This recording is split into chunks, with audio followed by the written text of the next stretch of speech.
Hi, everybody. Can you hear me? I swear we've done this before. Anyway, second verse, same as the first. Hello, friends, and welcome to another episode of Express Lane, the show that brings you speedruns in 60 minutes or less. I'm your host, Oscar424, with occasional guest appearances from my quirky co-host, Galahad and Freya, who still have not moved as if nothing has happened. It's been a while, hasn't it? Hopefully I'm audible this time. Because what I said was, did y'all see Frosted Tales last week? And all of the absolute bangers runs that were just like mind-blowing? Because if you didn't check out the VODs, GDQ games, twitch.tv/games.quick, youtube.com/games.quick, you can watch all those VODs. Or better option, you stay right here because I have 4 of them. And they're all super awesome. We have Lost Judgment, Muse Dash, Hollow Knight, and to kick things all off, we have Undertale Hard Mode Director's Cut, Snowden % from Mint. So Mint, hello friend, how are you? I'm doing great. I'm glad to be here again. This is one of my favorite pieces of Undertale fan work, and I'm so happy to get to show it off again. And I also have 3 lovely commentators with me. Would you like to introduce yourselves? They mortar as in Fatales. Is that me first? I've already forgot. Yeah, you. Hello, I'm Twinkachu. I have played this game. That is all of my qualifications. Hello, I'm Zokabun. I have allegedly been on the couch for this run. Hi, I'm Cass. I'm the best friend of somebody who really loves Undertale, and that's my entire experience with it. Yes, we weren't able to get Sans again, so Zoku is filling in. So if you aren't super familiar with hard mode, it's a feature in vanilla where if you put in a certain name, and if you don't understand what the significance of the name is, don't Google it. You put in this name and the game is in hard mode, which goes through the first segment of the game and ends there. But this mod is sort of extending that through the next area, as well as sort of adding some extra changes to the first area. So I think we're about ready to get started. Let's, time will be when I hit, or the start of the time will be when I hit yes in 3, 2, 1, go. Good luck. Thank you. All right, when do we expect to see Papyrus? Right now, no. I'm 2 not sure, seconds in and we're already pulling that, huh? So you actually can't be Papyrus because the character limit is 6 and his name is 7 letters long. So, yeah, unfortunately you can't. So the start of the run is going to be pretty similar. The first change is going to be when we get to the dummy, which you'll see in a bit. But Is this not the dummy? this is, well, oh my God, I'm a dummy because I forgot to move to the part of the box that ends the segment quicker. So this mod actually adds a text auto-skip feature. This is something that was added in Deltarune, but is not present in Undertale. And it basically makes this possible to run without wanting to... without having a bad time, because normally you'd have to be mashing the keyboard constantly through all the text boxes. Here I can just hold down a button and just skip through it, and it's really nice. So this dummy, even in vanilla hard mode, is just the normal dummy, but here there's actually some bullets to dodge, not that they're that difficult. So is this a sequel to The Matrix? Can you explain a bit about that? Yeah, of course, yeah. So if you actually took the other pill, this is what would have happened. Yeah. Oh. It's a sort of diverging thing, yeah. Well, The Matrix was really ahead of its time then. So there was also, in the room with the switches, there was a hard mode change that's actually from vanilla, where the labels pointing to which switches you need to switch are gone, which doesn't actually make the game harder, like you know what you're doing. But it's the thing with hard mode is that it is harder, but there's a lot of things like that where it's just kind of funny. It's like funny to pretend that actually makes anything harder. And that's really like just the charm of it, and why I really am happy to have something that's sort of expanding it. So I've taken my Claritin today, so can you give us a quick run through of what this game actually is? What does this have to do with your Claritin? I'm allergic to Undertale. Oh, right. No, I remember that bit from last time. Sorry, what was your question? Can you tell us a bit about Undertale for somebody who might not be as tuned in? Yeah, of course. So this is a game where this is a game, and this is a game where you. Done. That's true generally. This is a game where you don't have to kill anyone. That's sort of the premise, is that it plays like a traditional RPG, but you can see that while I do have the fight button, I could attack enemies. Instead, I can sort of get them to this yellow name state where they are ready to be spared, and then spare them to end the fight peacefully. And that does give me gold, but it doesn't give me any experience. You only get experience from actually defeating enemies. So doing like what I'm doing, where I'm not actually defeating any enemies, is harder, but maybe the game makes some kind of statement about that. Who's to say? You should go play it if you haven't. It's like 10 years old and it's like $10 on Steam. Why'd that rock run away? Were we sparing it? We told it to move for us, but we didn't tell it for how long to stay. It didn't want to get caught in a hard place. It just Yeah, didn't exactly. like you very much. What the heck? Vibes were off. What do you mean? My vibes are great. I don't know. I think what we're seeing on screen right now really tells us the vibes are off. Yeah. Sorry, Mint. You've just got really bad vibes tonight. I'm doing my best. Speaking of what we're seeing on screen, I want to talk about Napstabook and how it differs. Yeah, so it doesn't differ? It doesn't actually differ. Oh, I didn't. I tried to buy items, but I didn't get enough encounters to get gold, which is actually a good thing because that's faster. But anyways, yeah. So Napstabook is the same as always, even in a non-hard mode vanilla run, and that's basically just the joke. It just says like Napstabook same as always and stuff like that. And so that's something where like the modders could have made it a hard fight, right? But they sort of made sure to preserve the joke there, which is something that I really appreciate, and is what makes me like the mod so much. Mr. Blue just didn't get the memo. Exactly. Can we talk about that trophy you earned called "Help Me, I'm Out of Ideas"? Yes. So We're not sneaking past that without a quick chat. so there aren't actually trophies in vanilla Undertale, or at the very least not in the PC version of the game. But they were added in the PlayStation version because Sony requires that, and the mod developer ported them over, and that's one of them. Specifically, that was for picking up a fourth item, which makes sense that he was out of ideas. Yeah, fair.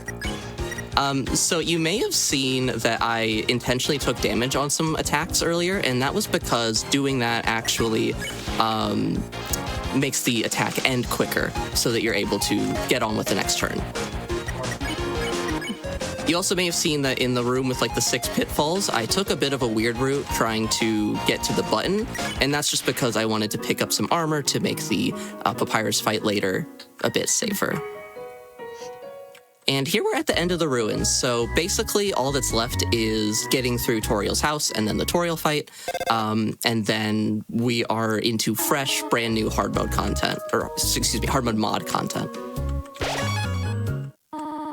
So I tried to explain the joke of the snail pie during Fatales, but I accidentally skipped through the text when I checked the info. So we're gonna run that one back, and so it says, okay, never mind. Wow, well done. I caught all of that. We're good to go. I think it requires no further explanation. Chat, there will be a test. It will be on the test. Yeah, if you're not reading all of the lore as Mint is skipping through it, you might want to catch up because you're going to need to know all of that. Yeah, I mean, the characters are listening to, what's being said, but, you got to be too. Use the Twitch clip feature and go back and look at the at individual frames. Hey, maybe don't use the Twitch clip feature for that mistake I just made. You actually should download the mod and be playing along with Mint. You should download the mod. It's if you just Google it. You probably won't catch up, though. Yeah, you probably won't catch up. I'm zooming through it. So this fight has all new attacks, and also it's a little harder for Toriel to realize you're low on health and to stop attacking you. Is she mad at us or just disappointed? I think she's a bit of both. She also kind of has a lot of internalized guilt about the death of a bunch of other children. That sounds a little heavy. That's a lot more than a little heavy. I don't know what to tell you. It's what's happening. I thought we were playing games and having fun. You telling me this game has like meaning? Can you tell me a bit more about that? Yeah. What part of Undertale's story do you want more info on? Your favorite. Just tell us what's gonna come up in these sections. I would like a complete dissertation on. I would do that, but unfortunately, I don't think that would fit within the express lane time limit. Valid. Not very express. She's telling the truth. Believe me. I genuinely, I know this is about Deltarune, not about Undertale, but I genuinely have watched like a 12-hour video series about like one Deltarune theory. So, Honestly, that's valid. yes, thank you. Also, valid question in chat. It's more of a relevant Patel's question. Is Toriel mommy? Oh no. Are we still doing Do this? this to us. Thanks, Court. Thanks, Court Frozen Flygon, for the question. Thanks, Court. Well, since Court asked, Cor, why would you do this to us? I mean, for years everyone called her Goat Mom, so kind of, I guess. Like, objectively, yes, but let's not dwell on it. But also, like, I mean, she is canonically a mom. Court does clarify you can be a mom and not be a mommy, you feel? Oh. Hey, Court, that doesn't make that better. Hey, Court, can we not? All right, now that mommy is gone, now where are we going? We're gonna cry because mommy is gone. We're going to Snowdon. And we don't have time to talk about that. This is Express Lane. We need to keep going. Can we give a shout out to our wonderful producer who is on point with the replay button? On point. I caught that one. Very well done, producer. Thank you. So we're going into Snowdon Forest. Normally, if you play hard mode in vanilla, you beat the mommy fight, and then it just plays like a little cutscene that says like, we might do more hard mode in a future update, and then that's yet to happen. But now we're actually going into Snowdon Forest, and we're going to see all of the changes here to a normal playthrough are from the mod because there's no hard mode in vanilla out here. And this is really the meat of the run. No potatoes though? There's potatoes. Sweet. I'm very excited for the potatoes. You've written me a promise. I'm holding you to this. Yeah. Well, we skipped them for the speedrun, of course, so... You could have told me that. Yeah. Let's say one thing we definitely don't want to skip, because again, this is a kind of run back for all of the amazing Frost Tales runs. There is a Transgender Day of Visibility celebration coming up from March 21st through the 22nd. That's this weekend, everybody! Gamers in chat, !TDOV in Twitch chat right now if you want to learn more about that absolutely awesome weekend. It's gonna be amazing. And who is this friend shape? I think Cass knew This guy who it looks was. a little familiar. Yeah. We met this we met this person at Fatale's, I think. This is the other person you had on the couch. Oh, yeah. It's, I never got to meet this person. Why don't you tell me about him? first off, I do want to mention the first hard mode change here is that the conveniently shaped lamp is not conveniently shaped anymore. So the other guy definitely knew where we were. Yeah. As for who that guy was, I don't know. Fatale's was a blur. Shrug. Oh. So because this is... Sorry, wait, did you have a joke? That's more important. Go ahead. Because this is a bit of a Fatale's run back, I'm actually going to be doing the same like incentives that we did. So we're going to be doing the color tile maze and doing the papyrus fight, which is why I did not pick up the stick from the item box there. Did you have something funny to say, Cass? No, unfortunately not. I've never said anything funny in my life. I know, but did you have something that... Oh. Sorry, okay, I got instantly punished for being toxic by getting a misclick, so I have burned a turn. And that's why the universe prefers me. Okay, I beg to differ on that one. Yeah, We you're the did one have who examples of misclicked. that, but this is our first brand new anime added by the mod, Dragonflake. Is that correct? Yes, that's right. So the joke with like Snowdrake in vanilla is like that it's a comedian and stuff, and so they kind of play into that with Dragonflake with you needing to make a pun, and then it says your pun sucks, and you agree with it to spare it. So this one, you actually see that my heart is moving slower than normal. and that is because I am holding X to move slower than normal. I know, shocker. But that is actually a feature that is in vanilla Undertale and Deltarune, but is never, ever explained and is never, ever useful. But the modders here have made it something that you actually need to do. I have Nice. that feature in real life too. Oh boy. Definitely might want to go to the doctor. No, it's only if I hold X. Yes, that's right. So get another You hard can tell mode. Cass was holding X by the way they said, by the way she Yeah. said that just now. Another hard mode change there. Papyrus did not show us, sorry, whoever that was did not show us the puzzle solution, but it's the same, so that's fine.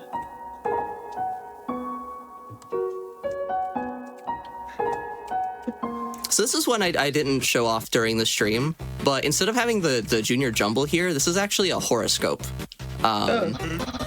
which isn't even a puzzle. So Can you tell me my horoscope?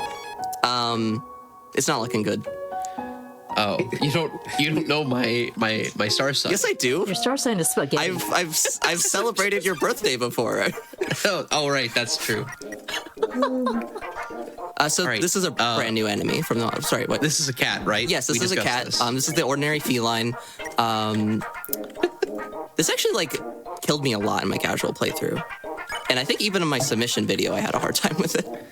But I've gotten used to it by now. I do want to emphasize this is hard mode mod, which means all the battles are actually much harder than regular Undertale. Yes. Oh yeah, I And can Mint for is sure just not do flying this. through this. Yeah, Mint is just good at this. True. I practiced a lot. So this sign in vanilla, it says warning dog marriage, but here it says warning dog divorce. Ooh. Yeah. Wow, so this really did Definitely get more dark. difficult to deal with. So things are going a bit rough for these two. You can see that they are just not in sync at all.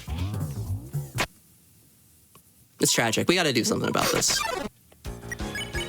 Are you going to solve all of their problems? I'm going to solve at least like, I don't know, I'm going to solve their marriage. I think that's pretty good, right? Are we doing dog okay. couples therapy? We are doing dog couples therapy. Is that just like an extra round of fetch? Yeah, I mean, well, actually, they took out the stick fetch. May I Unfortunately, be cursed on this stream? can you be cursed? Yes. Yeah, go for it. I can curse you if that helps. So I know one of the dogs is named Dogamy, but I totally misread that as Dog Mommy. Oh no! You can't say that. Everybody. So we're up to Ask two for permission mommies first. already. So just so everyone knows, we are playing Undertale Hard Mommy. Director's cut. Everything is mommy now. Oh, this is cursed. Chat, if you could tell me if this caped crusader that keeps putting us through puzzles is mommy, I will be over the moon. Caped Crusader. Okay, so normally we would skip this maze, but we are doing it like we did in Fatales. If I mess up the pathing, I have to fight an enemy that I've never beaten before. But you've never messed up the pathing, right? Well, I did in practice. That's how I discovered that enemy exists. The fun thing about this puzzle is that if you tell the guy explaining it to you that the instructions are unclear, you just skip it. And, But we're not Who's the doing guy that 'cause who we're explains it smart. to us? I have no idea. yeah, I don't know. I think that's the knight.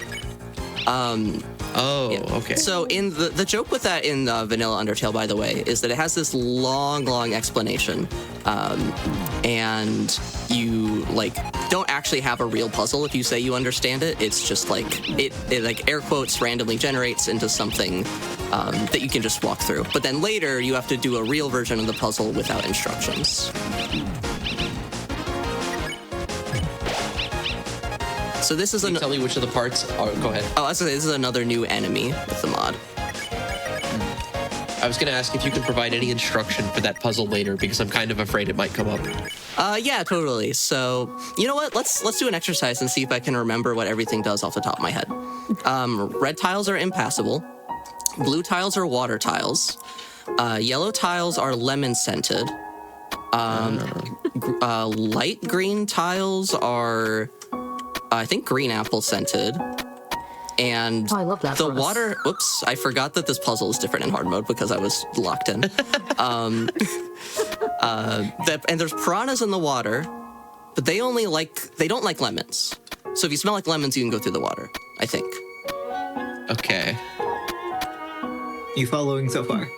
And that's Yeah, like yeah, half yeah. of the instructions. Okay. All right. Once again, this will be on the test. Yes. The hard Is it normal mode, for my flooring at home to look like this now? Sorry, Twink, go ahead. the hard mode upgrade to this this puzzle is just that you do the same thing twice. Yeah, so normally you have to turn the X's to O's, but this makes it turn the X's to O's to triangles, which, yes, it just makes you do it twice.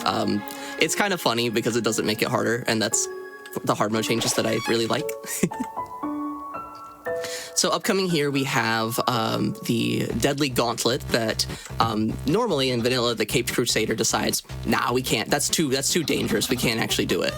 And he still decides that, but he's not actually able to turn it off, so we do have to go through it. And it's about a minute of dodging attacks. In my first playthrough, this took me like 6 or 7 tries, but should be fine. I know what I'm doing now. Really important question in chat. Which of the tiles is mommy? It's an important question. I don't think Also any of got I don't think any of the jokes that I can make about that are ones I should say. Lemon scented ones. I hope that helps. Yeah, okay. Arian when. Pay attention to the top left here where they are frantically fighting with the button to turn the fight off. And who is that doing all the hard work trying to fight the button there? We'll have to figure that out at some point. I think that's the Caped Crusader. I almost no-hit this. Oh, that's Papyrus. Oh. I hope Papyrus is going to be okay. That's Sans, isn't it? We'll never know. I'll never know. Well, So we are nearing the end of the run with the Papyrus fight, which it is faster to skip that entirely. We're not going to be doing that. We did it. We met the incentive during Fatales for the National Women's Law Center. We are going to be doing it again in the run back. I do have. Oh, hold on. I bought the wrong food item. I'll have to lock in. Shoutouts to bicycles, by the way. Shout out bicycles. I don't know why, but I'm going to why agree not? with Zoku here. I agree with everything Zoku says without questioning it. That's true. Me too. I should really be shouting out cinnamon buns, but don't worry about it. Would now be a good time, by the way, to sneak in why exactly you like this mod so much, though, Mint? Because I don't think we got into that. Yeah, so it basically just like it really keeps the charm of the original Undertale in a way that a lot of Undertale fan works, in my experience, really fail to. A lot of times I see something someone makes and I'm like, this is good, but I think you should do your own thing. But this really just captures the charm, and it is something that I, to a certain extent, could actually see a full hard mode having been. And it makes it very fun for me to play through. nice. So we went through the blue attack, which made us blue now. That's his attack. I looked at the camera, so I missed that attack was coming. Why did I do that? So this is... This Oh, sorry, no, fight you is actually hard. Yes, this is very hard. And it's going to be way harder because I have much fewer heals because I bought the wrong healing items. So that's never happened before, but I think I'll be fine. We're you just are doing new this to spice it up. Though, just a quick explanation of the mechanics. The blue is a gravity-based effect, which makes him drop to basically the ground. Yes, yes. And then the white bones are solid, and the blue bones only do damage to you if you're moving. And then Yes, that's right. there are also secret gray bones that are modded in that do nothing, Yes. For fun. This was not in my anatomy class. but they scare you, which is fun and exciting. Yeah, I don't know. So those are the humorous bones. Exactly. Trust me, I'm an expert. I believe you. Uncritically. You shouldn't.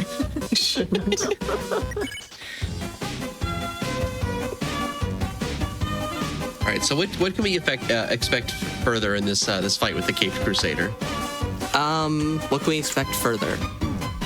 Me to take a lot of damage. How long are we gonna be here? You know, like, is this kind of the range of the attacks, or is it gonna get worse from here? Oh, it's gonna get much worse from here. This is like barely that far into the fight. I already would have died, I think. Yeah, I think so. I mean, my casual playthrough, it took me like 20 to 30 tries. Somewhere in there. I lost count because I got mad. I lost count because I got mad as a mood. That's the Undertale experience. Yeah, Midswirl bribed me to play Deltarune, and I've gotten through Chapter 1 and most of Chapter 2. And I still owe her the other few chapters. And yeah, nearly dropped the game at a few specific points. Or really one specific point. Oh my gosh, that was so close. I've been healing less because I have less heals, shocker. So I let myself get down pretty low there, but I'm the best to ever do it. That's true. You got this.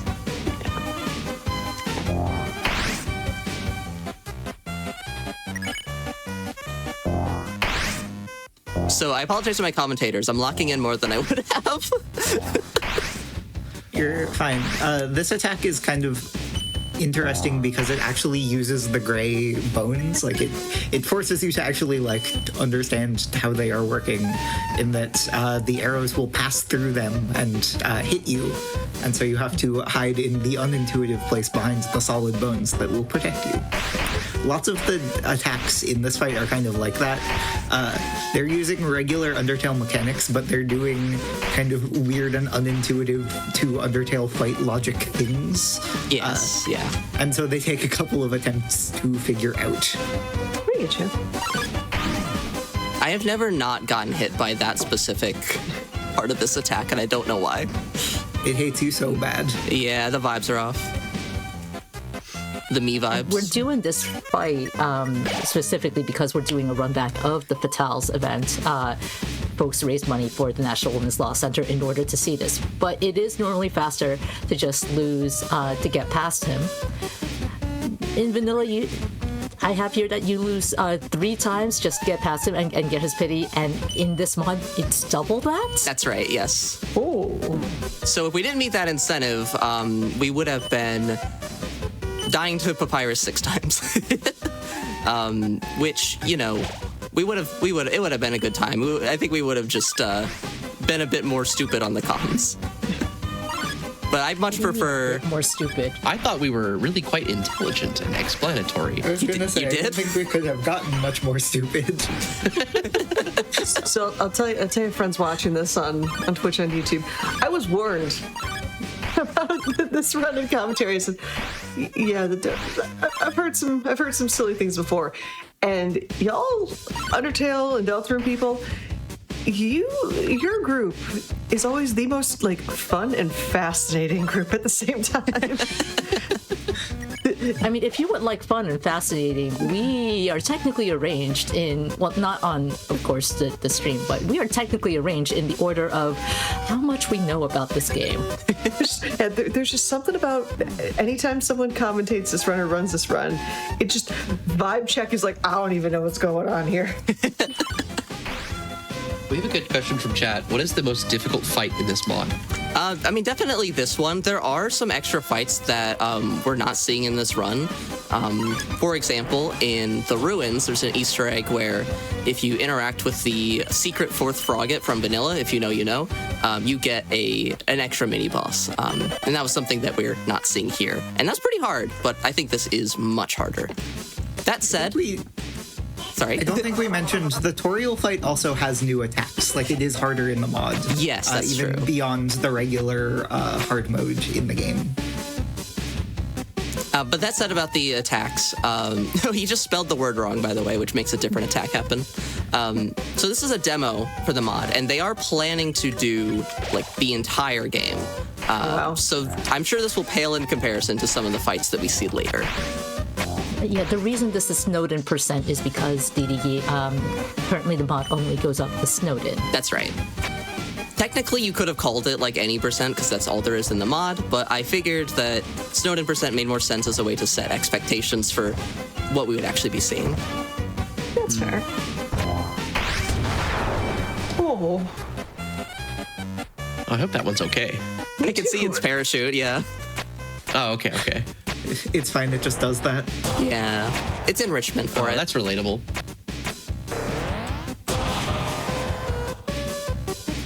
So we are actually nearing on the end of the fight here. Last couple of attacks, and they're pretty rough.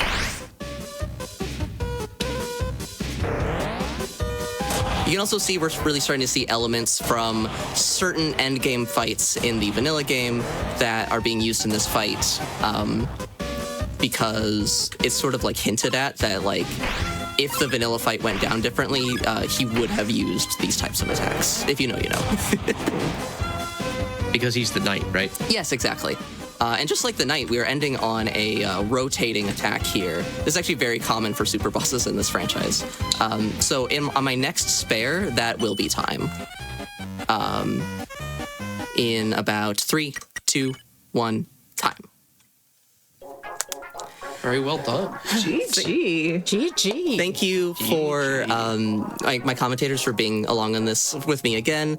I'm very surprised, honestly, that I got through that fight as easily as I did with buying the wrong heals. The healing items I was supposed to buy are basically worth 2 heals, so I had like less than half of what I was supposed to have there.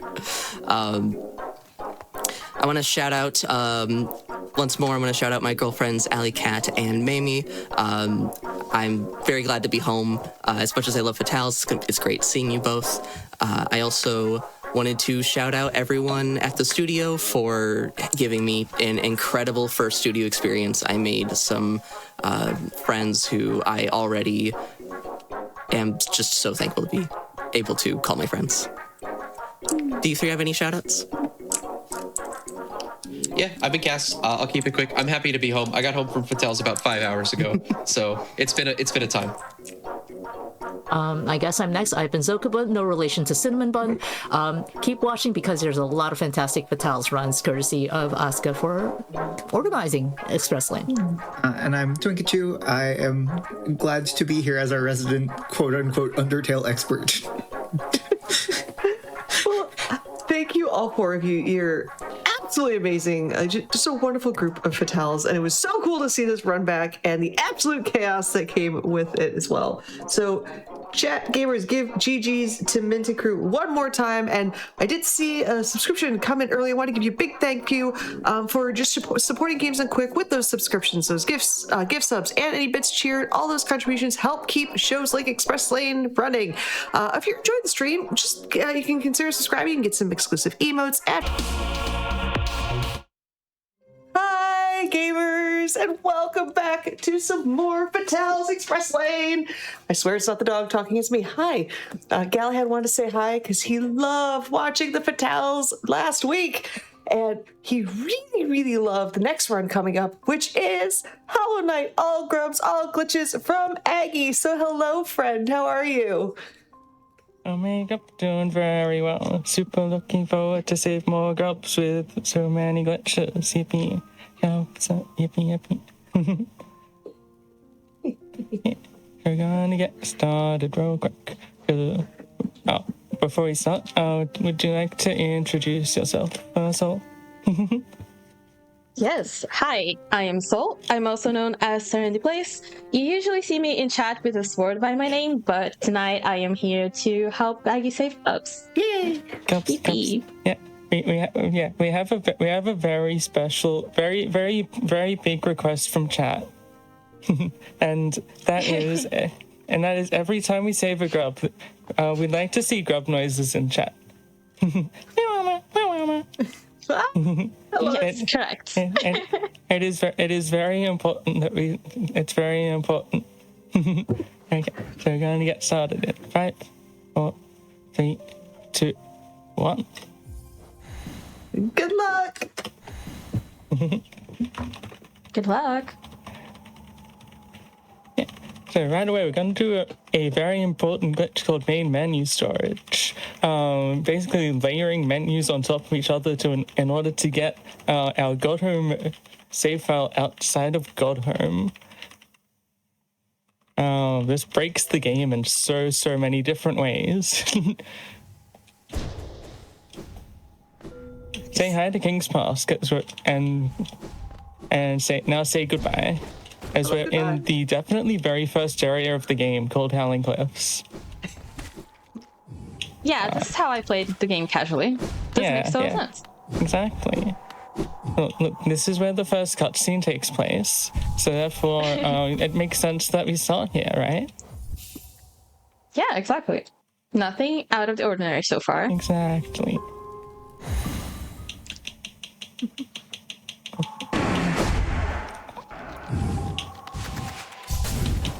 So we are essentially in the God Home version of the game, but in the open world, right? So we have access to everything from the start. Yeah, so we have access. So we have everything that you would have in a God Home save file. So we have all our skills, all our charms, all our nail upgrades. There's a few things that we don't have, like simple keys, tram pass, that kind of stuff, but like we don't need them. Because why would you need like simple keys in God Home? Right, exactly. And also, why would you need keys when we can just go through walls here? True. Yeah, basically a new game plus run in a sense. But like, not really new game plus. Yeah, so many amazing glitches. And that's our first grub saved. Oh wow. This goes fast. This goes really, really fast. You blink it and you miss it, especially because we're going to be hitting grubs through the walls, through the floors, through doors. So It's going to be hard to spot all of them. I love it.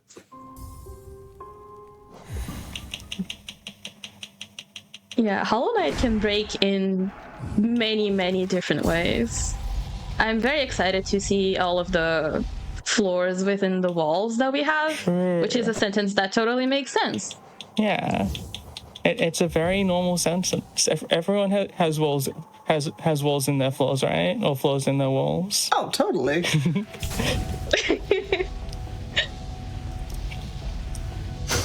I love that we are seeing the grub noises in chat. So, Yippee! Heck yeah! You understood the assignment, Thank you, chat. friends. Good job. Yeah.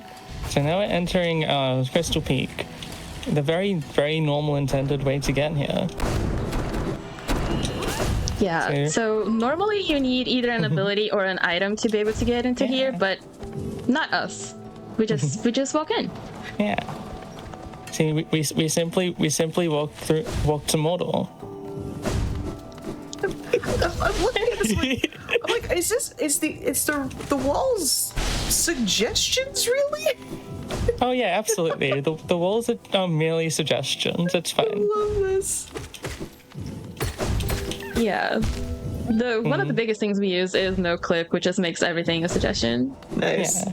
So currently, like spikes and enemies are not suggestions, but that's gonna change at some point at some point.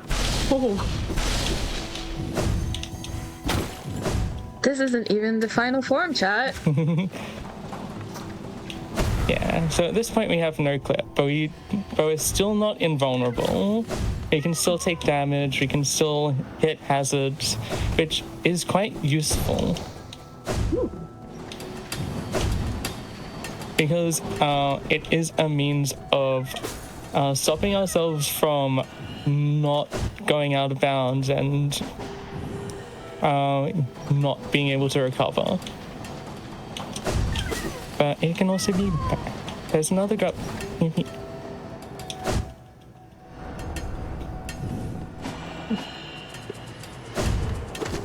Someone in chat says it just looks like you have no clip enabled in console. Yeah, that's the vibe. Yeah.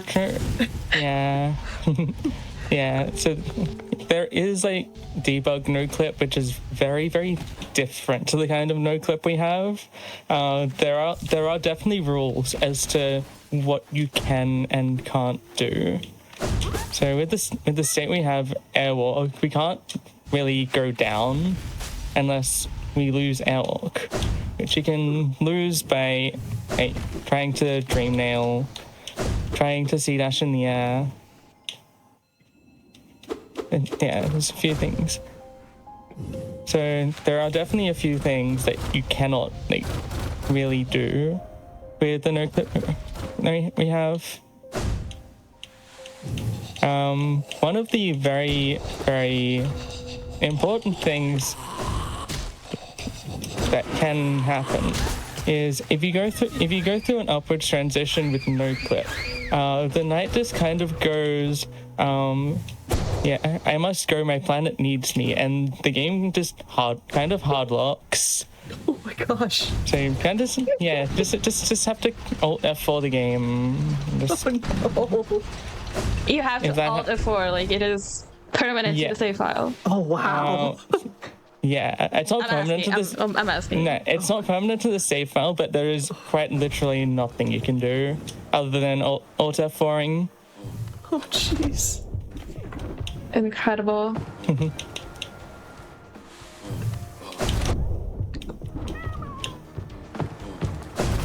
Yeah, a friend in chat is asking how you got the no clip. If you could walk us through that, because I have no idea. I don't run glitched categories. I'm just here to be amazed. Yeah. So we have MMS at the start of main menu storage is by overlaying multiple menus on top of each other. We got a bench with the most important thing is sitting on the bench with Soul, quitting out. Basically mashing a direction and a spell while the save loads in, so you can cast the spell before the game loads in and dashing out of the room before the game loads in. Oh, wow. I'm not entirely sure why all of that. Hi, Vitruvian Grub. Why all of that Hi. causes no clip. It's very, very technical. There is an amazing. Oh, wonderful. Oh. we're in jail. Oh, We're in jail. Yeah, we're in baby before jail. Yeah, as you can see, glitches can be very finicky, so. Yeah. There is a very good guide by one of our great friends, Blossom the Chalice, who goes through quite a few glitches and why they happen, how to do them. Yeah, they are a very good friend. And you can find... right, we need Soul again, because we need bench storage in order to get transition storage, in order to go beneath the acid. Many steps. Primal aspids. They are the ones. The bane of our existence. Yeah. No matter if you're a speedrunner, if you're a glitched runner, if you're a casual player, primal aspids will be your worst enemy. Oh, I believe it.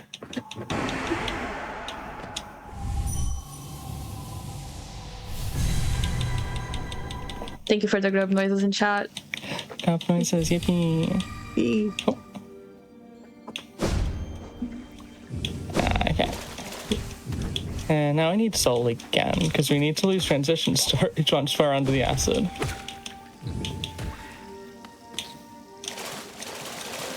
See, oops, all glitches in chat. Yeah, pretty much.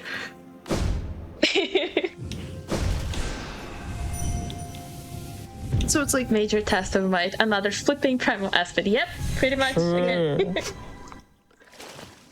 so for this category, like, you have to do each glitch at least once, or like? No, because it's all glitches is like the overarching category.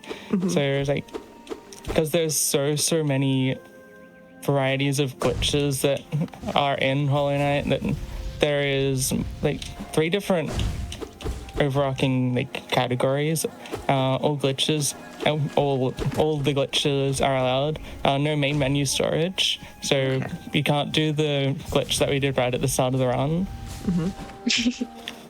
And that has a lot of very interesting routing implications for a whole lot of different categories.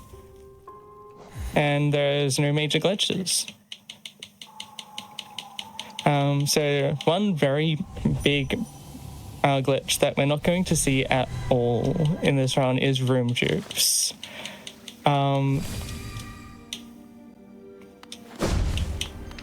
dupes are so incredibly powerful, but they're also a glitch that I don't truly understand at all in how they work. No, that's fair. That's how powerful they are. Yeah. I'm pretty sure most speedrunners in the chat right now that run a glitch category, there is at least one glitch in some obscure game or some random game that they play and they go, this works. Don't ask for an explanation. Yeah. Yeah, so room dupes is the reason why any % all glitches is sub 5 minutes load removed. Whoa. All right. Sub 5 minutes? Sub 5, wow. yes. So in any % all glitches with room dupes, you get monomon you get monomon 3 times. Oh. Yeah. Yeah, you only need monomon. Sure. Yeah, so the 3 dreamers are mon, no mon. Definitely in that run. That's awesome. That's awesome.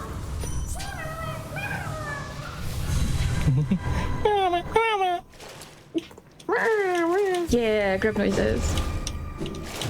That's the joy of this run. Just all of the saving our little friends. That's what we're here for. That's I agree with the comment I just saw in chat. Don't ask for an explanation unless you want to read a 20-page technical doc. Yeah, that's about right. That tracks.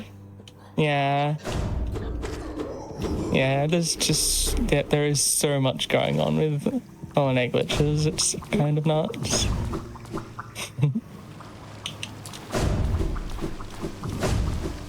Yeah, I tend to not ask questions and go, floating flying wee. My favorite thing is just the sea dashing through the walls. It is my favorite thing of this run, of this entire category. It's Like so fun. I was joking earlier about floors and the walls, but it's not a joke. It's how you get that to go. Okay. Just in case. Let's get...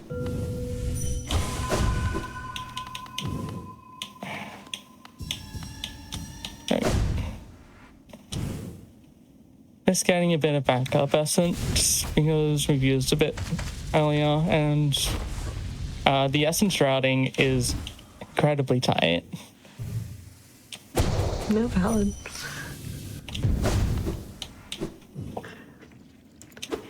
Okay.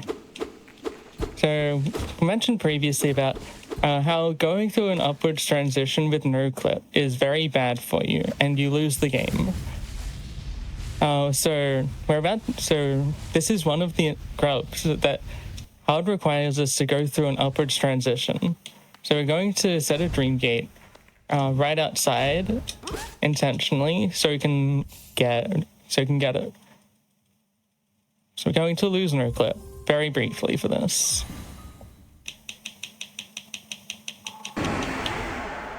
Dream Gate, for those that haven't played Hollow Knight, is essentially yes, your Dream teleport. Gate. Yeah.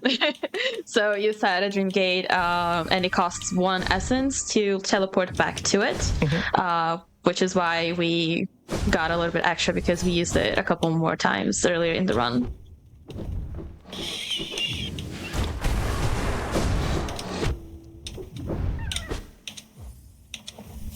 Yeah, there is one more grub in this run that will require using Dream Gate to get to.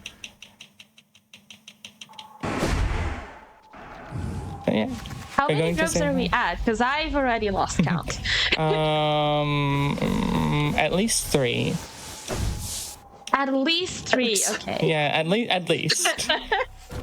Well, I can only count up to 4, so far so good. True. I will stop. Counting is really hard. Before the last one, I made that count to 4 joke too. I love that. That's the vibe for tonight. Yep. It's a good vibe. Yeah. It's a good it vibe. reminds me of the parody song, I Can Only Count to 4. Yep, that was a joke. Yeah, that's it.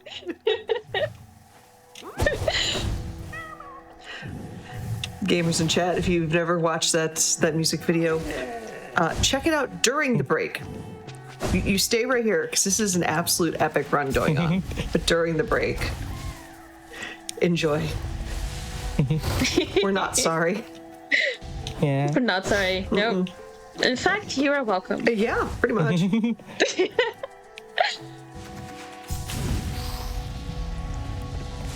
I'd say another thing y'all can check out really quickly is we have another event coming up, and that's going to be GDQ is going to be returning to PAX East. That's going to be from March 26th through the 29th. So if you want more info on that with the schedule and all that good stuff, go to east.paxsite.com if you want to find out more about the show in general, or gamers in chat, I know you're here, ! PAX right now in the chat for more info right then and there. That is going to be another absolute banger set of runs. The schedule looks amazing. The schedule looks so good. I'm so excited for it.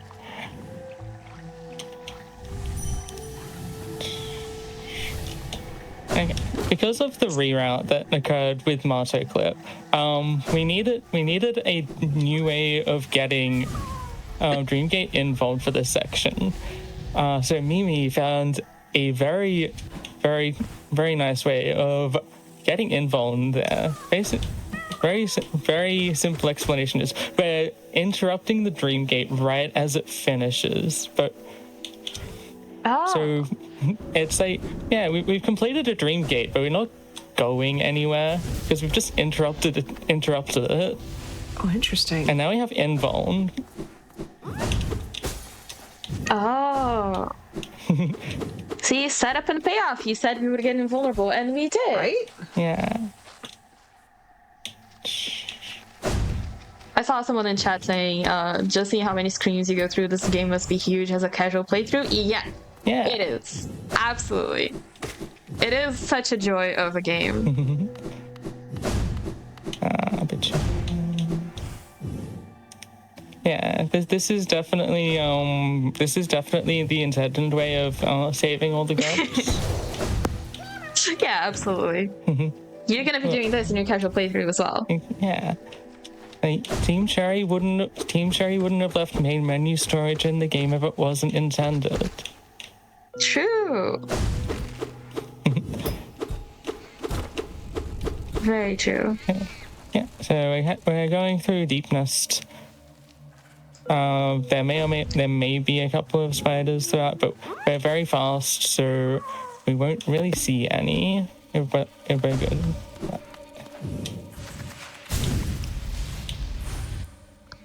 I think this is one of my favorite things about glitched runs and speedruns in general. It's just going through the areas that you suffered so much with in your casual playthrough in the most optimal way, and just like speeding through them. It's so satisfying. Yeah, there is something healing about that in some ways.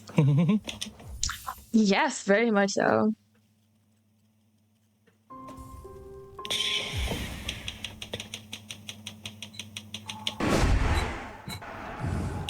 Okay, we're gonna say hi to that specific bench for the last time. Uh-huh. But instead, we're going to say hi to the Dartmouth bench. This is the first bench of the casual playthrough, so hi bench, bye bench. Hi bench, bye bench. Hi bench, bye We'll be bench. back later. It's okay. See, that was a floor in the wall. That was a floor in the wall. Oh, that makes sense now. Yeah. And so that little great slash cancel that happened in Dartmouth, that's a 3-frame window to get correct. Oh, wow. For reference, we're running at 119 FPS. Oh, jeez. That's way more than like 4. That's like 3. There's like a lot of 4s in there and 3s. And 3s, yeah. Yeah. But yeah, no, I cannot stress enough how, look, we've been saying this, but I cannot stress enough how technical this is and how easy Agni makes it look while talking and while explaining things, but this is so detailed. There's so much that goes on that in glitch runs. It's, yeah, the glitches, well, net glitches are some of my favorite things ever.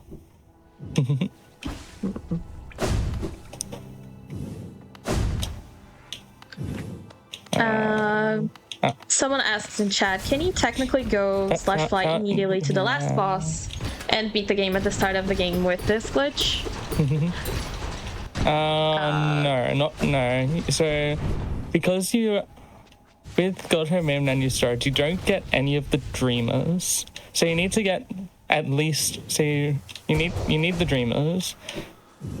And with a glitch called room duplication, you can get 3 monomons. Typically, Right. Yeah, typically you would get all 3 dreamers, but even then, So it's very like, not to spoil the story for those that haven't played but are still enjoying the run. Yeah. The final boss is locked behind the 3 dreamers, so you have to collect those 3 things in order to unlock the final boss room. Yeah. And trending in a no major glitches context requires more on top of that. But because you get the charm you require in order to get to the final boss from main menu storage, got her main menu storage, you only need to get the 3 dreamers. Yippee.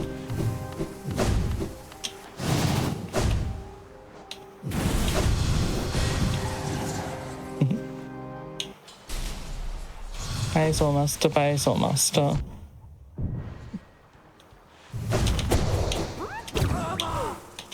I love this area. I think this is my favorite area in the game. Yeah, We're not going to see much of it in this run, but...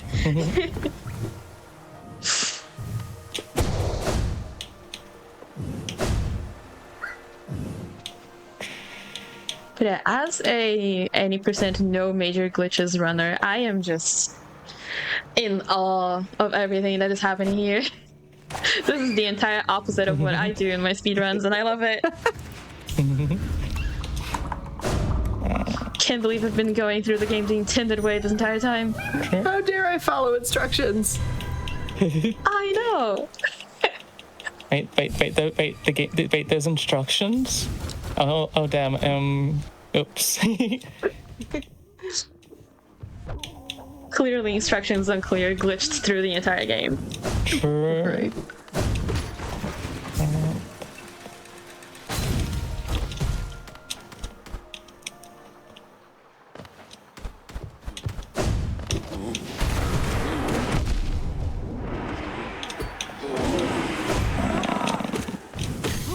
No, we love questions. Please ask all the questions that you'd like. Yeah, questions are good. I really like questions.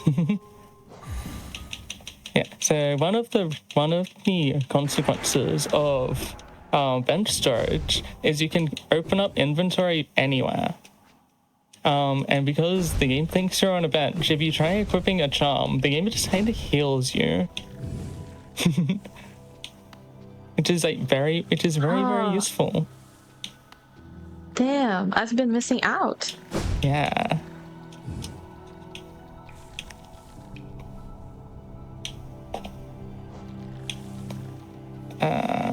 Let's go. There we go. Oh yeah, in the randomizer, glitches are far more common. Just earlier today, I was doing Archipelago with some friends, and I glitched an enemy into the floor in this very game. So, this game can be very funny.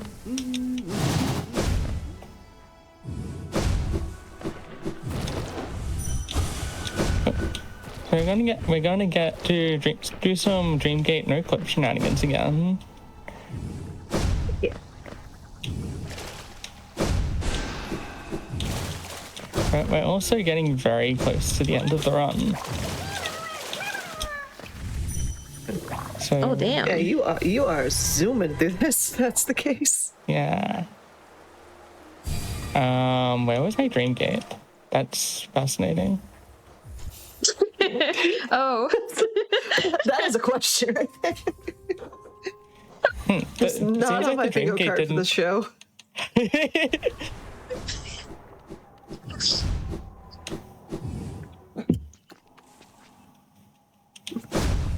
That was not on a bingo card either.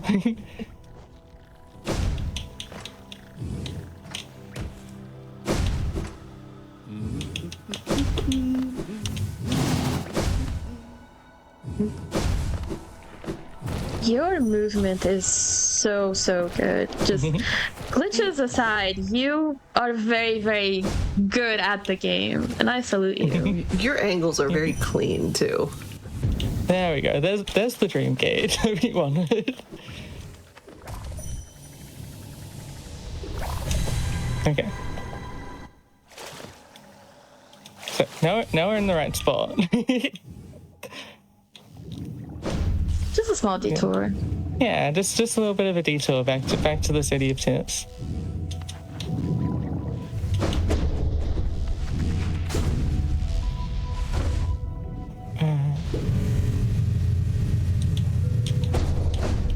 Yeah, we're getting towards the end of the run, so you have any more questions or comments, or if you just want to make more grub noises in chat, hit us with them.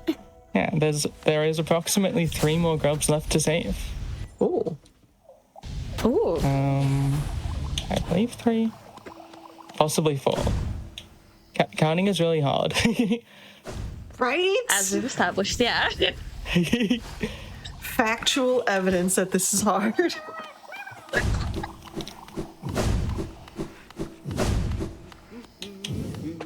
I was like how you basically got up to 4 and then stopped. As if you were joining the I can only count to 4 hype train. Yeah. Cool, that's way too low. Oops. Then again, to talk at all while playing this at such a high level, like, impressive. Genuinely.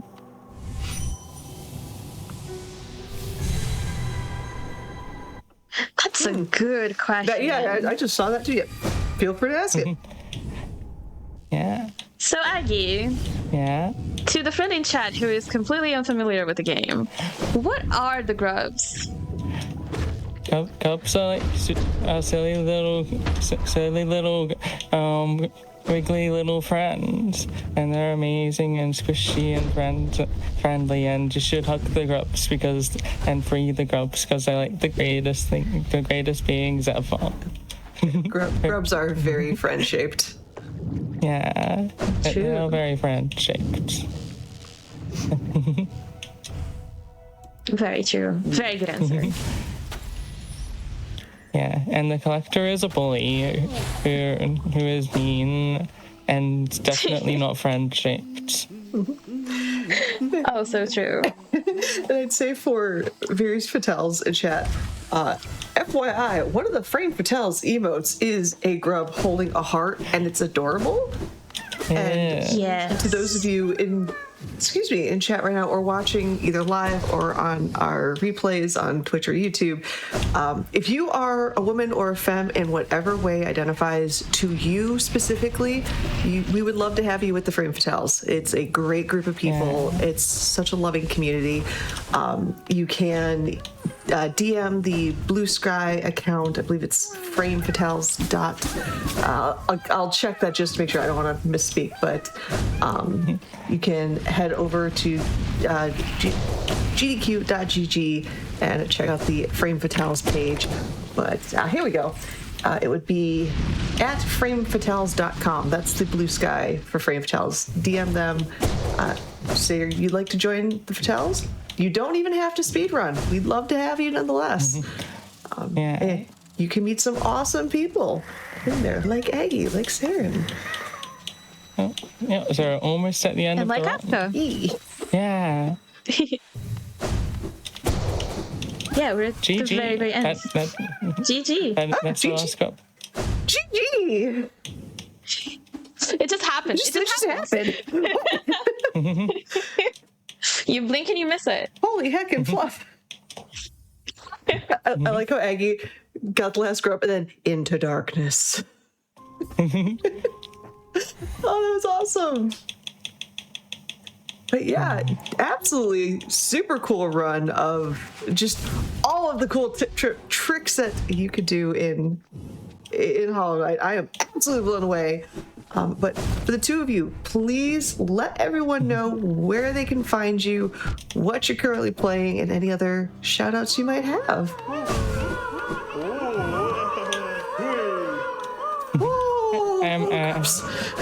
Hey, you can find us on twitch.tv/Aggimon. Currently, we're doing a whole lot of randomizer glitches and a lot of glitch speedrun stuff.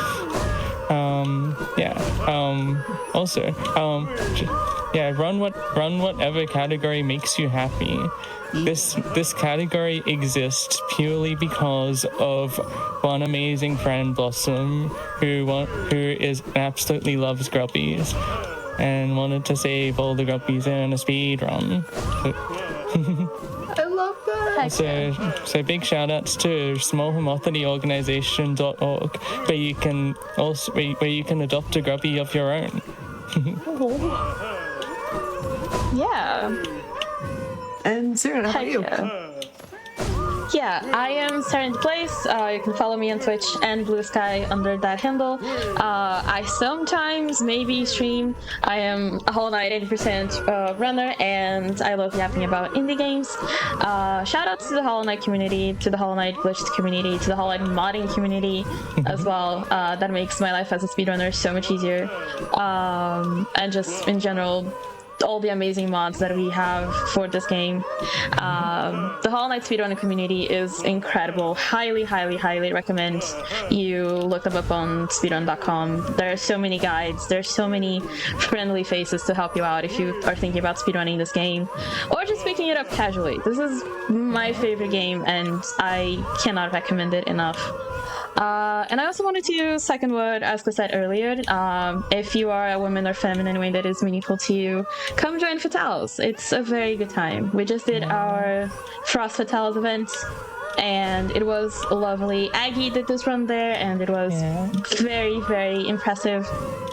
You don't have to be a speedrunner. You don't have to be quote-unquote good at video games, whatever that means.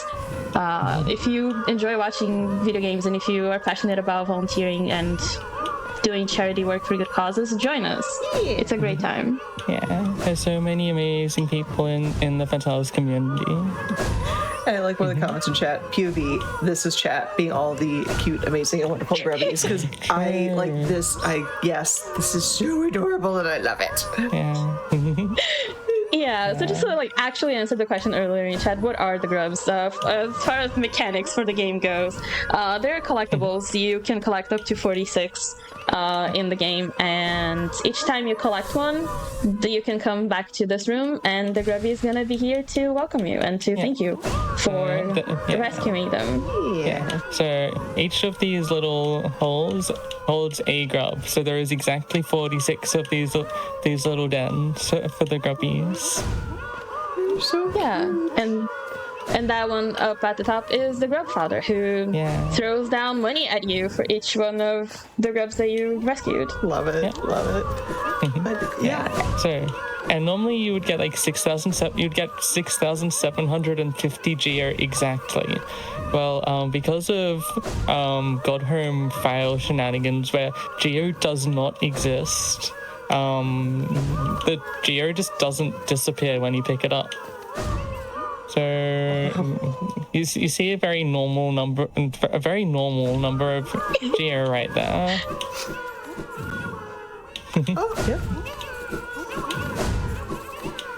Yeah. Nice.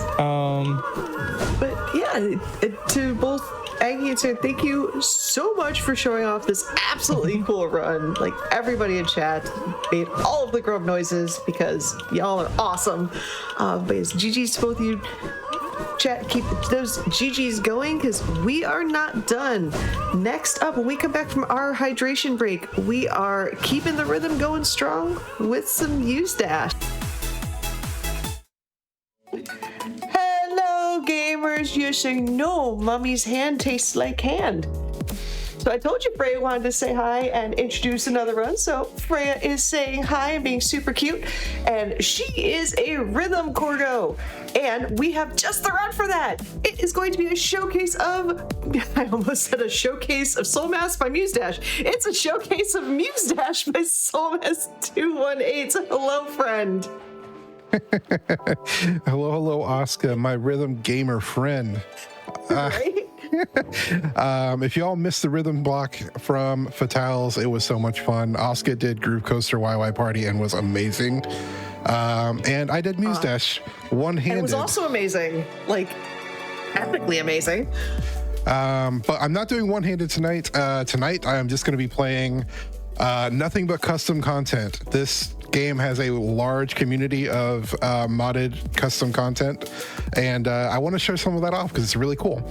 So without further ado, I want to jump right in. I'll let... Wait, I was about to say, don't we have another gamer in chat right now? Yo, we have another gamer in chat. Let's go. Gamers in chat? I wouldn't know anything about that. We don't play video games here.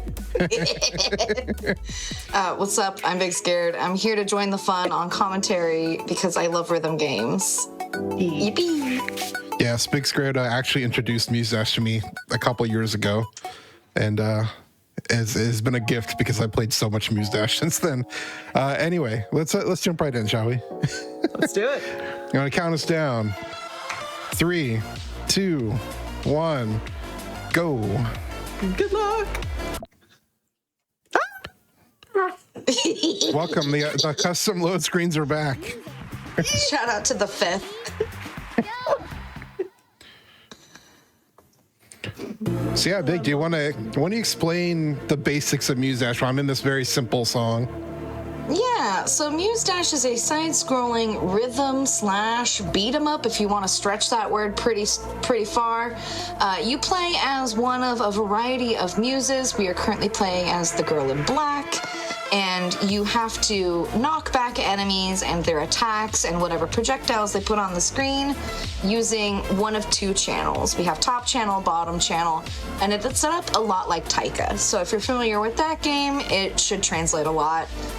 If you are into the more recent release Unbeatable, you'll notice there's some similarities in playstyle here as well. Though I would argue Unbeatable is a little bit more complex. Muse Dash really focuses on precision, focus in one direction, and navigating difficulty in a few different dimensions. The first dimension is, of course, knocking back enemies. The second dimension is maintaining your health bar, which you'll see at the bottom of the screen. If you get hit by an enemy, or if you hit one of those saw blades that show up, you take damage. Once your health bar reaches 0, you fail the track, sort of situation. And then there's the additional layer of battling against the numerous visual effects that this game has. And I want to be very transparent to anyone watching this now or later that as a custom content showcase, we are going to be pushing the limit even further beyond what is typical and known for Muse Dash here. So you can expect more complex patterns of notes over this showcase. You can expect more visually intensive effects. Tremendous flashing lights warning. Shout outs to my photosensitive crowd. I love and respect you, but please take care of yourself during this showcase. But as we can see here, we have some very nice runs, some very basic doubles and triples, a nice use of both planes of the screen here. This is a lovely custom track that is very approachable. You say approachable, I look at this, I'm like, oh, this looks, wow, okay. Mm-hmm. I would say that this is a very approachable custom track. Many of the folks that do especially the ones that are pushing the limits here, are aiming for extreme difficulty. So I would categorize this as like maybe an 8 or a 9, depending on which year you're assigning the difficulty, because those sort of float in scale and scope over time. But some of these tracks we're going to be seeing are higher difficulty than what is normally known for the game. Ah, gotcha. It was an 8. I called it. Yes, that one was an 8. Although, like Big said, it's kind of just assigned basically whatever the custom community decides it's going to be.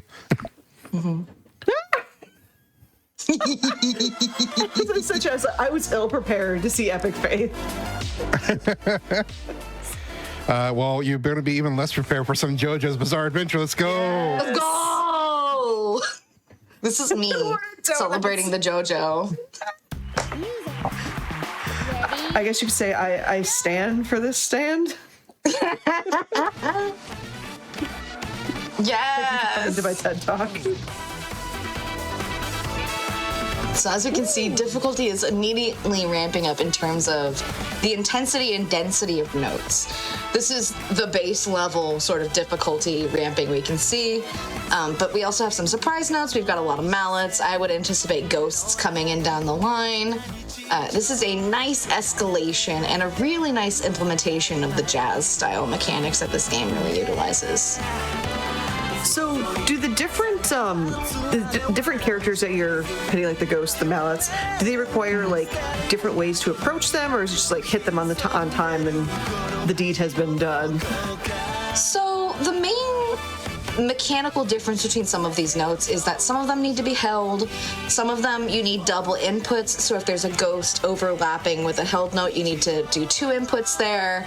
The Gemini notes you typically have to hit both the top and the bottom track for, but it's largely just hit it on time, with the main exception being the Danmaku bullet hell mode that the Toho DLC is associated with. If you stick around, you might get a preview of those sorts of mechanics, but maybe not here tonight. I want to keep the surprise going. Fear me, Fisher. Yes, gorgeous. Also, All right, I so- saw that new record. I saw that new record. GG. Thank you. To be fair, there's some of these songs I haven't played very many times, so. Oh, no. But, We respect the new records in this house. But, We're not downplay it because y'all, Solus is great at this game. They are It's amazing. true. Yes, it's time to break out the dance emotes because we're gonna get into the more standard stuff. Here's a Miyuke song. This is a straight up banger. Let's go. Yes. Yeah. I want to point out that this is a difficulty rank 11. The vanilla game unmodded has a maximum difficulty of 12, and 11 is the standard top difficulty that you can get without unlocking bonus difficulties. So a custom 11 is typically a little bit more difficult than the vanilla 11s. They're comparable to a 12 in most cases. They have high density. They are often endurance tracks, and they often also lean on visual effects to amplify the stakes here. So we're gonna see things pick up a little bit. I mentioned earlier that modded content really pushes the boundaries. We will be seeing, I believe, a 14 today. Oh. Yes. I might be misspeaking. It might be a 15, but I'm pretty sure it's a 14. It actually doesn't have a number. It has an infinity symbol. I'm gonna Google because the community rates them anyway, even though it says infinity symbol. And that is what we mean when we say the difficulty is sort of subjective and doesn't really mean anything. Muse Dash, while it does have a numerical scale, when it comes to the tracks that have a lot of visual effects, or if it's an April Fool's gimmick, or if it's custom content, it's like, whose line is it anyway? The points don't matter, it's all made up, and so they just throw like an H, which doesn't mean hard, it just means H.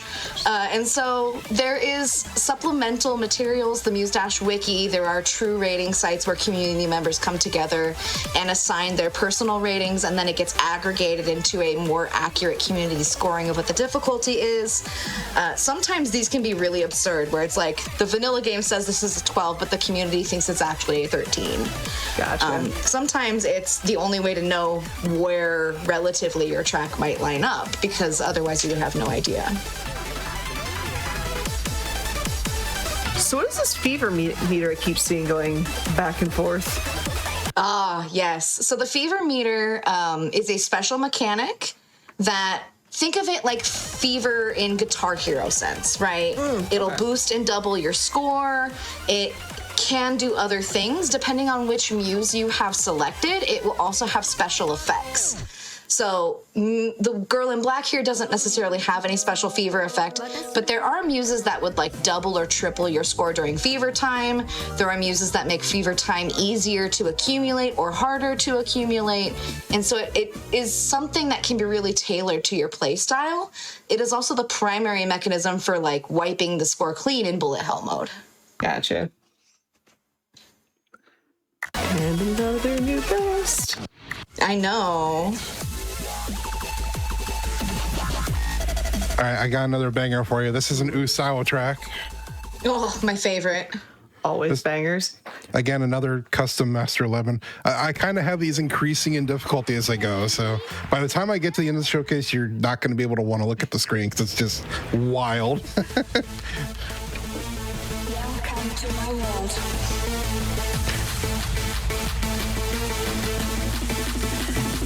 It's like what I love about rhythm games, and something I saw talked about a lot actually during both Muse Dash and Groove Coaster, was just like it can be so difficult to like parse a rhythm game, and like some people just they can look at like DDR and immediately be able to read the chart. But if they try to go to like I don't know, shoot at them, they have no idea what's going on. It's like when, like, so for instance, when I play Groove Coaster, I can read that chart super well. I look at Muse Dash and I start drooling and there's a giant question mark over my head. Yeah, there's something that really helped me. So when I first started playing this game, I recognized that there was a skill set that I was transferring over from learning American Sign Language, of all things. This concept of closure and seeing the shape of it. And so I started approaching this game with the basic understanding of, if it's on the top screen, that's my left hand. If it's on the bottom, that's my right hand. And I started going off the shape of the song to know how to input into it. And it's something you build up over time that you really get familiar with. But I know other people approach this in a very different way than I do. Okay, first of all, Big Scared Deep Lore unlocked. All right. Second of all, I love your explanation for that. That makes so much sense. Yeah, it's this notion of like, what shape is it doing? It doesn't have to be 100% precise in Muse Dash. You can over input. And so as long as there's not a saw blade coming down the line, if you mash and over input, you will still do very well and you will still get a very high score. Thus the sort of like scoring versus the health mechanics. There are so many ways to be good at Muse Dash. It doesn't necessarily have to be big combos. Actually, somebody in chat just said that the Big Scared, that is exactly the method I used for Unbeatable. Let's go! Yeah!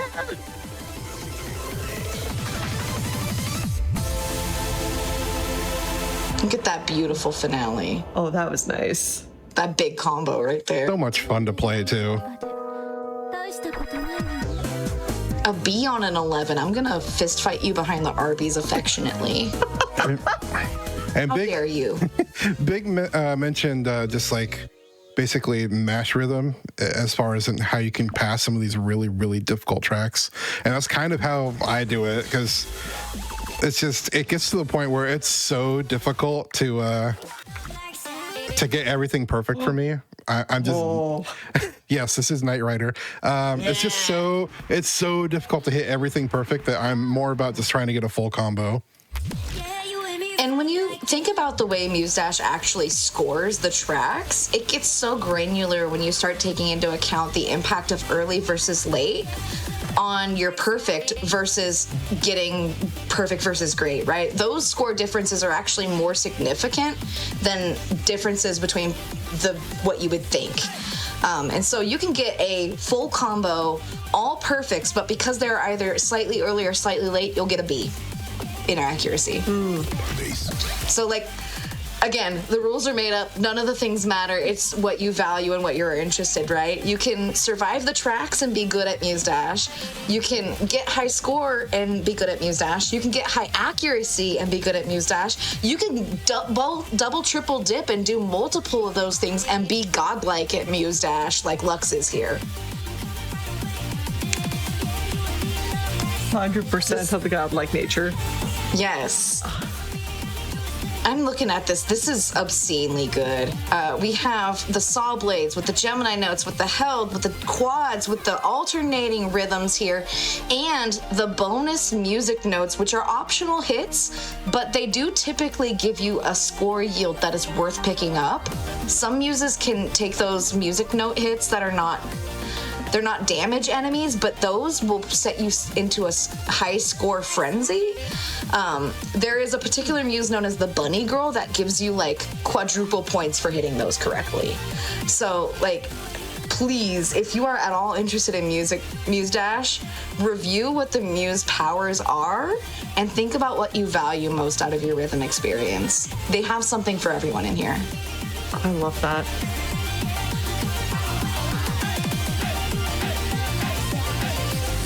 Oh, so good. Mm-hmm.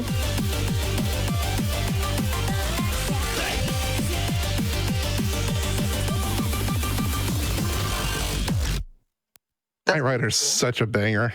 Oh, absolutely. I love that. All right, it's time to get into the very, very, very, very flashy light stuff. So again, flashing lights warning, but also a showcase of just how different custom stuff can make this game. This is not what you would expect to be in a rhythm game, but we're gonna play Rip and Tear from Doom. Let's go! You were going back and forth past this one. I was about to say, yo. Okay, so this is a hard crossbones. That's the difficulty. Yes. So yeah, let's do this. Rip and Tear, everybody. Let's go. I want to see Doom Guy dance in chat if you have him. I'm gonna lock in because the rest of these songs are really hard. Oh, I bet. Oh, the flashbang.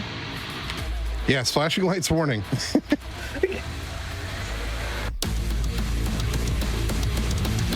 Okay, can we talk about the metal, like with the very like manic pixie dream girl-esque visual aesthetic here? Yes. Because I love this. So there is metal innately in Muse Dash. In the plethora of tracks available to you, there are all genres represented. And so some of the best tracks, in my opinion, are the metal tracks because depending on what difficulty you approach them on, it will highlight different instruments. So for example, there's a track called Exodus that at level 8 highlights the rhythm guitar, at level 10 highlights the solos, and at level 12 highlights the drum kit. So like in terms of charting, different genres of music really allow you to explore the strengths of Muse Dash's density system here. We see this particular track is really leaning on the drum kit in terms of how it's informing the way that the chart is made. Oh, I love that.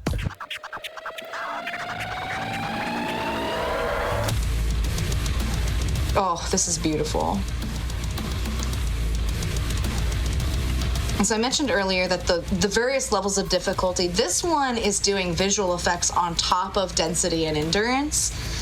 There are two big flavors of visual effects here. The flashbang is the obvious one, but this like staticky blurring effect is one in particular that it gives me psychic damage when it starts doing this. I'm like, do I need to adjust my screen? No, you do not have to adjust your screen. This is just what the game looks like right now. That is just what the custom chart looks like, everybody. That's so good. I also want to point out to you all that Lux has the visual effects on low instead of high. They could be significantly worse right now. Oh.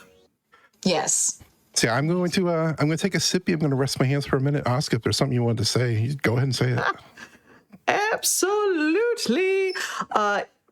Everyone watching, y'all know that Games and Quick's actually hiring right now. So if you have any experience with either or in mentorship and communications, we're actually looking for a host volunteer coordinator. But we are looking to have applications in by March 22nd. So if you are interested in the position, you can head over to gdq.gg/jobs and apply for that. We'd love to see you there. Also, if you're curious about what's coming up on Hotfix, or you are interested in showing off something on any one of our wonderful shows on Hotfix, like Express Lane, and just head over to schedule or submit your runs to be showcased at gdq.gg/hotfix, and we would love to see y'all on. Like, you know, our Soul Master, they've been on here. Obviously, for some awesome Muse Dash. Big's been on here a few times. They've run some chaos for us here. It's like, we'd love to have you, yes, you, join us. Yes, you do it. You specifically. Yes, you specifically. I see you in chat. I'm talking to you specifically, the one who's been reluctant to submit. Do the thing. Do the thing. You'll never know where you go. Heck, I got my start on GDQ from a hotfix. It was, I think, the community spotlight. So, yeah. So yeah, everybody, you might be familiar with Freedom Dive from lots of rhythm games, but you probably have never heard the full song. This is the entire song. Yes. And it's very hard. That's why I need to break, because this is a very stamina-intensive track. Let's go. Yes. So if you watch the Fatale showcase, I mentioned that Freedom Dive is one of the hardest endurance tracks in the vanilla game. It is a hidden 12. This is a custom content 6-minute 12. And remember what I said about custom content? It is always slightly harder than the vanilla categories. So even though this is also a 12, it will hit harder because, as we can see, there are a lot more visual effects than what we remember from the previous iteration of this. And so we are going to be just living the best life. I want to see all the dance emotes in chat. I want to see Dino dance. I want to see Doom Guy dance. I want to see Faith doing stuff. I want to see all of these beautiful dance and emotes out here rocking it for Freedom Dive. Now, Asuka, I know you and I know how many sort of iterations of Freedom Dive there are out there in rhythm gaming. What's your favorite version of it? I was gonna do the really cheesy answer and say the Groove Coaster version, but as soon as it was mentioned that this is the full version, yeah, you pull a full version out on me, I'll be like, yep, let's go. You heard it here, chat. Asuka's Muse Dash era is beginning tonight. Yep. Yeah, if you look at the top of the screen, it shows a progress bar of where you are in the song. And this is normally around where most songs and rhythm games would be wrapping up, like in the bridge part. This is the bridge before like the big last hurrah, and I'm not even halfway through. I love it. I'm just getting Baja blasted with Freedom Dive. Let's go. In here. Eye masks and all. Look at the density of these notes. I also want to point out that it is incredibly rude of whoever made this chart to add saw blades to a chart that was already offensively dense. Yeah, I can't even see them half the time. This is stinky. And we're not even halfway through the song. I love how you just, this is stinky. So you're gonna look at me and tell me I'm wrong? So we've been doing vibe checks pretty much at everything. So apparently the current vibe is stinky. Yes, vibe is stinky, but we out here, we're sweating, we're living our best life. I need you to very discreetly, gamers, get your sweat rag and dab your forehead because we're gonna hit the real drop here soon. Yes. Yeah, this is the part of Freedom Dive you've never heard is all this stuff. I also want to point out nearly full health bar this entire track. This is ridiculous level of skill. I'm quaking Oop. in the Denny's parking lot right now about this. I'm just stunned over in the Waffle House parking lot at this point. No. We're gonna go there after this and hold Okay. hands.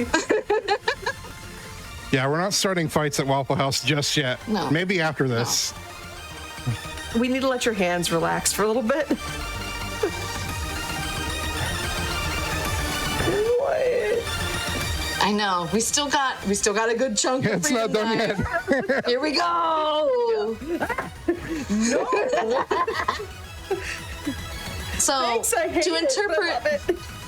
To interpret what you're seeing here, we've got standard Gemini notes, doubles, triples, ghost doubles and triples layered behind them, saw blades, boss attacks, flying additional bosses, double hit enemies, held notes, and other things that I cannot perceive with my human eyes because I cannot see infrared. That's a joke, but I hope you understand the intention there. It's like I'm gonna aim for a very narrow strike range here by saying this reminds me of like when Rob Zombie was making his Dragula music video. Yes. Someone said, "What type of special effects you want?" And Rob Zombie probably said all of them. I feel like Yes. this song encapsulates that. Yes, Yes. all of them. Oh, And somehow still a bee. there's our million score. Let's go. Yeah. Let's go! The Millie. Oh, speaking of asking Rob Zombie like what effects he wants and just throwing all of them, let's just do that. Oh, okay. We're all gonna die. This is a song called "We're All Gonna Die" by Paul Bazooka. Again, this one has a showcase of a mod called the Cinema mod, and it's gonna have a bunch of custom stuff in the background, which makes it even harder to see what's going on. Yeah, the Cinema mod is a really special community thing. If you have the Cinema mod installed, you can find all sorts of tracks with custom music video content behind it. And so this one in particular is going to have some fun stuff going on, in addition to all of the other really fun stuff going on. Technically, this is only an 11, but I would argue that subjectively this could be interpreted as like a 12 or 13, depending on how you interact with the visual material. Because look at it. They've just added a disco ball. I'm sorry. Like, you can't just add a disco ball to the game and not expect me to call it out. That's like final boss stuff right there with the disco ball. Yeah. This boss enemy in particular, I believe, is the Groove Coaster boss. Love her, respect her. She has so many visual effects. Oh, I love this. Yeah, chat. Can you read this? Let me know. Nope. I'm just gonna say no. This is what my anxiety looks like when it's trying to communicate to me what's going on. This is what my sleep paralysis demon is talking to me about at night. Yeah. This is the Morse code that my sleep paralysis demon is tapping on the windows in. Also, don't give up, Skeleton. It's okay. You were not kidding. This is redonkulous. I have no idea what's happening right now. Oh my god. Yeah, I feel like we're getting lore for a TV show. The Secret of Bill is happening right now. And chat, if you perceive it, put it in the comments. I want to know. I feel like I've just walked in on like season 2, episode 3 of a series that I've never watched before. Yes. And just going, yep. Yes. That's exactly what it's on the screen. Yes. Yes, that's exactly it. Moral of the story is don't give up, Skeleton. Don't give up, Skeleton. There you go. All right. Still a bee. I'm gonna hold your hand respectfully in the movie theater. The movie theater of what we're about to watch, sure. Yes. Okay, so I have one last song in the showcase for everybody. This is by far the most ridiculous thing I've ever seen the modding community do. I'm sure there's other things I haven't witnessed yet, but they did some stuff to Muse Dash that I didn't know was possible, and we're going to witness it. I mentioned a track that feels like a 14. You're about to understand why, because this is Pentiment. I'm saluting everyone who has beaten this track, and I don't want to oversell it, but this might be the most chaotic thing in Muse Dash custom content. Yeah, this is pretty wild. I'm gonna just try and survive. So I mentioned earlier, this is a 2-lane game. Pentiment is unique because it will have 4 lanes. Yes, 4. At this density. This is already ridiculous. We are already at the same level that Exodus level 12, arguably one of the hardest tracks in the vanilla game, is at, and we are barely a fraction of the way into the track. Oh, jeez. That's where this track starts. I'm gonna need you to wait for the drop though, because once we hit the drop, things get absolutely buck wild. Oh, I'm invested. In particular, I'm very curious what you'll make of the way they execute this extended track playlist.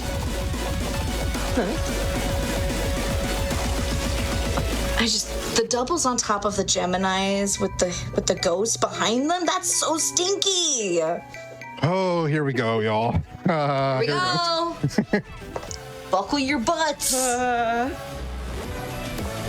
Oh.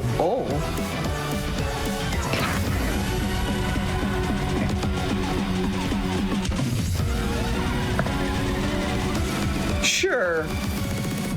Here we go. 4 tracks, baby.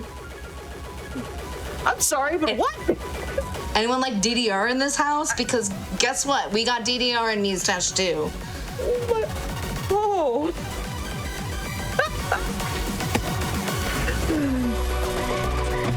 I also want to shout out that 1500 combo we briefly held. Incredible work. I see that for the first time. My immediate thought is to just pause the game and go outside and touch grass. With what? Lux has no hands left. They've burned them off playing Pentiment. I would faceplant into the grass. Just face grass. It's all right. It's not over. It gets worse. Just when you thought you were safe. Correction, I would have a very long extension cable on my keyboard and face on keyboard. Maybe I might hit a note. Comments in the chat. What in the mod chart? Excuse? Yes, what in the mod chart exactly? And this finale. For the razzle dazzle of it. And that is time on my showcase. Wow. Incredible. A new PB, let's go. That's it. We're going to the Waffle House and we're celebrating.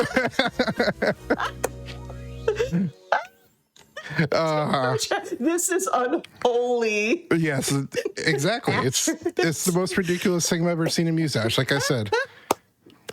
Oh my goodness, that was amazing. I could almost play this well if I put my controller into the clothes dryer and turned it on. Yeah, I'm gonna rock tumble this track for a while. That's what it feels like, to be honest. That was absolutely amazing. Jeez. Oh man, I'd say while you're dunking your hands completely in ice, please, both of you, let everyone know who you are, where they can find you, what are you currently playing, and all that other jazz. Big, you go first. I am Big Scared. You can find me over here on the Twitch as Big Scared, or in other places on the internet as Big Scared, or I'm Big Scared. You can also find me over at the Clock Tower stream team, where I'm actually leading a new member search, so if you like horror games, get in touch. You can also find me this weekend over at Binary Breakers as part of our 2nd anniversary raid train, so lots of stuff on the radar. Binary Breakers mentioned. Let's go. Breakers mentioned? Breakers mentioned. I'm Soulmass218. You can find me on here at Soulmass218 Twitch and some other places. Everywhere I'm Soulmass218. But yeah, I play a lot of Muse Dash, but sometimes I play it on stream as well. Most of what I do on stream is speedrun, like stuff that's not this. I speedrun a lot of artsy games and walking simulators and things you would not expect to be speedruns. That's kind of my dig. So if you're into that kind of stuff, you can go follow me and you can check that stuff out. And yeah, that's going to be it for me. Thank you all so much for watching Muse Dash. I hope you enjoyed it and stick around for the next amazing run.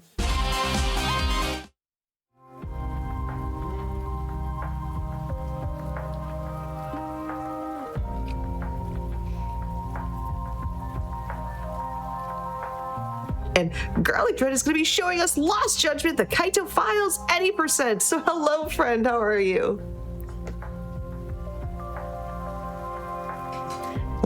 Hey y'all, I'm Garlic. I am a Yakuza speedrunner, and I do actually also speedrun Silent Hill F, but otherwise I love to speedrun Yakuza games, and this is the first run I learned, and I really love this run. It's actually very approachable in my opinion because it's a little bit shorter. But yeah, if anybody wants to introduce themselves. I don't know which of us should go first, Panda. I think you should go first. Okay. Hello, I'm Dubious. I also run this game as well as a few other games in the series. Yeah, as Garlic said, this is actually pretty, like, one of the easier runs to get into, in part because of the fact that it's under an hour.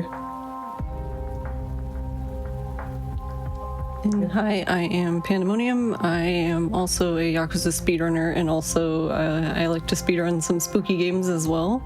But yeah, Kaito Files is a treat, so hope you enjoy. Yeah, so let me get into this little first menu so I can get us counted down in a second here. And 3, 2, 1, go. Good luck. Thank you. Good luck. Good luck. But yeah, right in the beginning here, we're going to start with a scripted chase sequence, which has fixed QTEs so you can memorize them, but I will have to focus on them if anyone cares to just briefly explain what's going on here. Yeah, this guy here, Senda, has taken a tape recorder we need. We may have caught him basically doing what he should, like, he's also a detective like Kaito is, and basically we caught him admitting that he's willing to lie to his client if it means that he gets paid. Yeah. I think it was just paid more, or what have you. And yeah, as Garlic's going through here, all these QTs are scripted, so there's also very specific button presses that that come up for specific things, like Kaito bashing through the gates here is always your leftmost face button. I had to think about that. Jumping over stuff is topmost, etc. Yeah.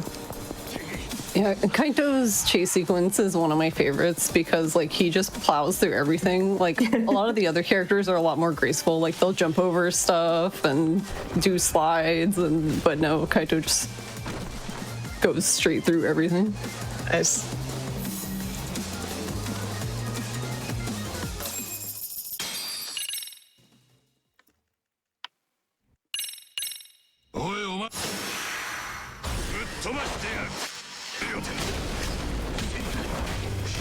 Here's the first tutorial fight, which introduces Bruiser, which is effectively Kiryu's brawler style.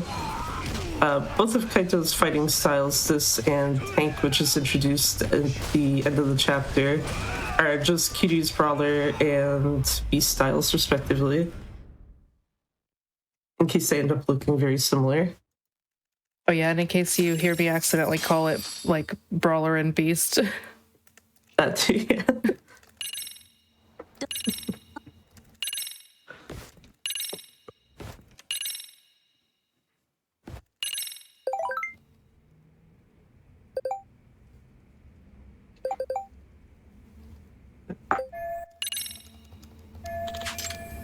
now. Kaito is just trying to find someone to go out with him for a drink. And unfortunately, everyone's either busy or not in town. So he's going on his own. Aw.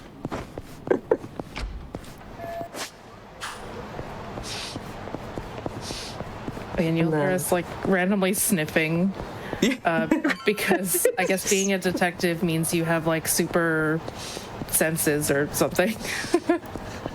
Like, taking that out of context, what?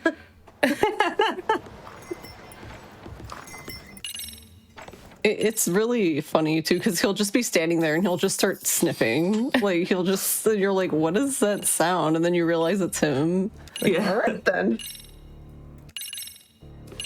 In some slight fairness, Kaito does make use of his senses to like do some of his detective work, and there is stuff you can get by sniffing it out. Oh, that's wild. I love it.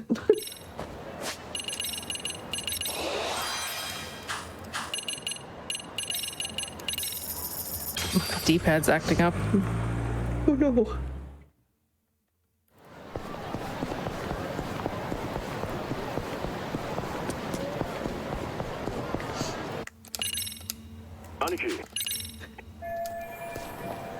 So what like got you into running Yakuza games? Because there is in the speedrunning community, there is a cult following to this like whole family of games.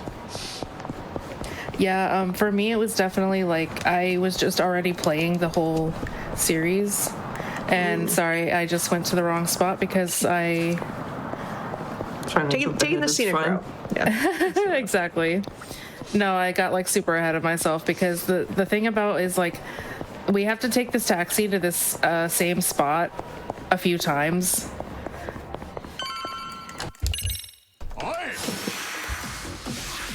And sometimes that can throw you off. Gotcha.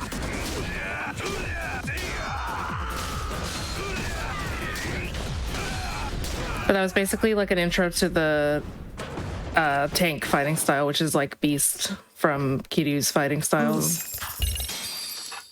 Makes sense. Yeah, so whenever Kaito is close to anything he can pick up, he just automatically does it. Just like in Beast. Yeah.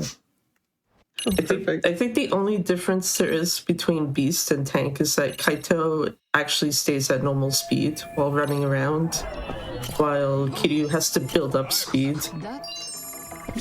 Yeah, he starts off really slow. Yeah.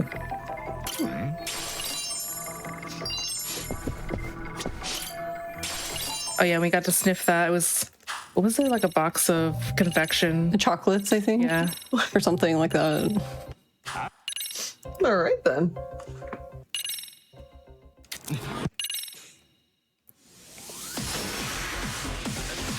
This is the name. It's the Obnoxious Drunks. Some of the enemy title cards in this series are like great.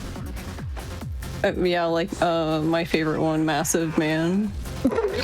That's what it says. It's just like, oh, okay. I mean, they're not wrong, but Not a little awkward.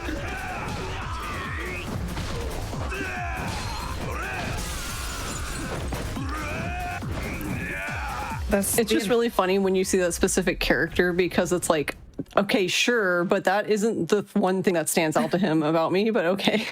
Oh yeah, we love Massive Man.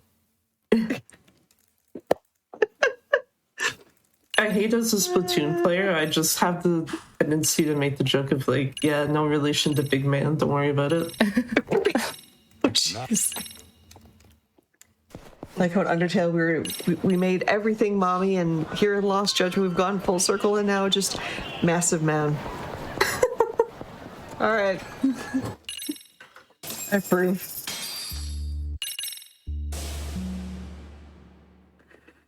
Oh yeah, but sorry I like cut myself off earlier about getting into the runs of Yakuza. It was basically like I was playing through the whole series and it got to the point where I was like, what else, how else can I play this game? Because you can do achievement hunting, which I've also done quite a bit of. And I was like, well, I guess we could try just play speedrunning because you basically play the game over and over. Oh, fair.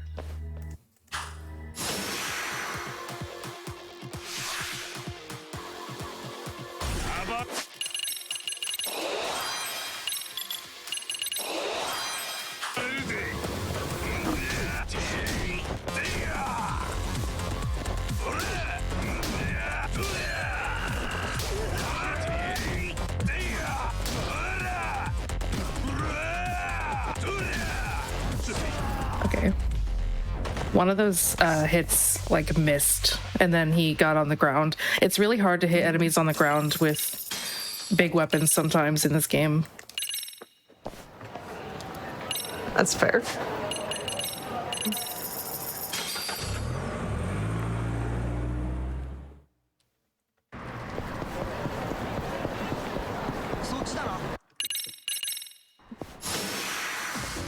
Irrational bugs.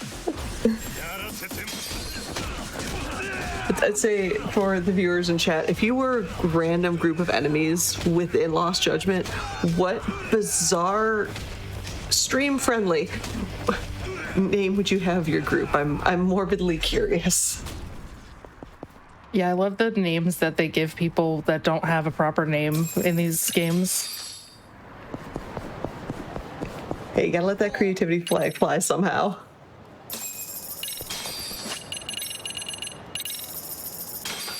And then sometimes the cool thing is they'll have a name that's like that at first, and then in the story, as you get to know them, it'll change what the name says. Oh, that's cool.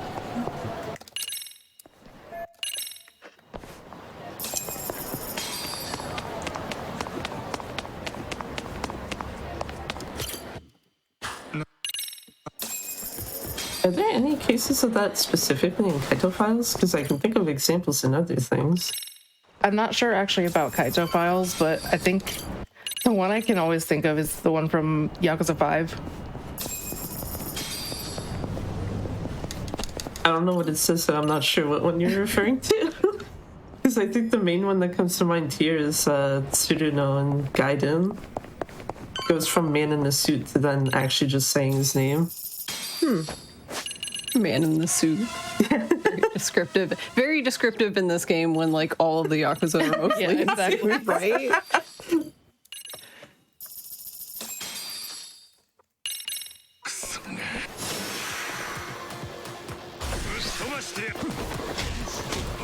Is this Shenmue? This is Lost Judgment, so we're in Yakuza territory.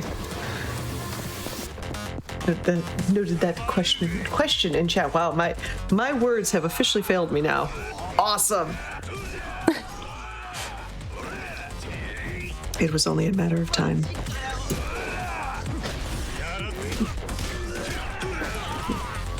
I was about to point out what time of the day it is, but then I realized it's only as late as it is right now for me.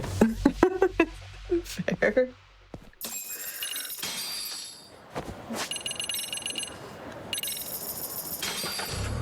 And this is actually what I accidentally did earlier, was try to come here.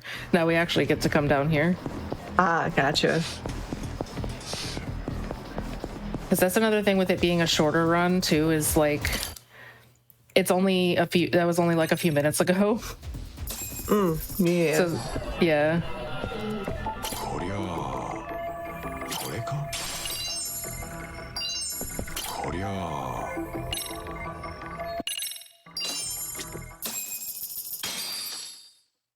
And you'll see me actually look over here. That was a thing that will let us unlock one of the skills that we need for the run.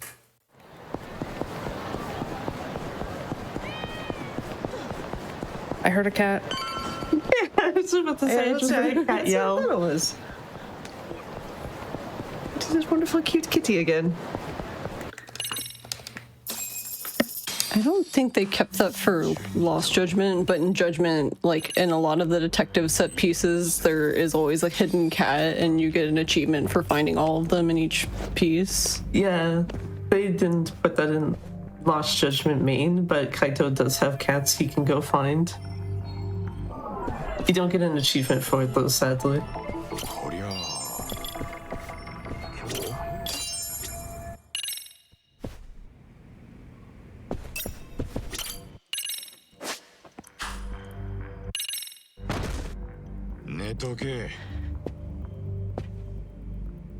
Yeah, this is a stealth section, which you can see Kaito's very graceful, and he just basically knocked the guy out with a door. Yeah, this is what we get to do when we get spotted.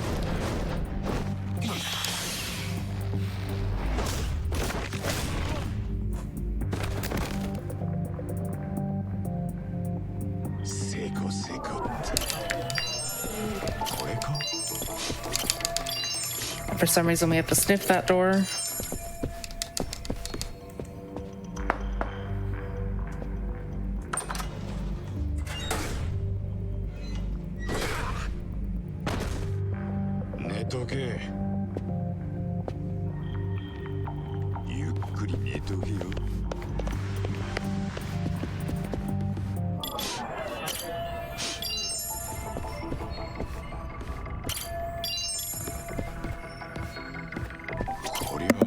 Now, I see that the option to press and hold the think. What does that do? If I remember correctly, it just gives you a hint on like where you should look to continue.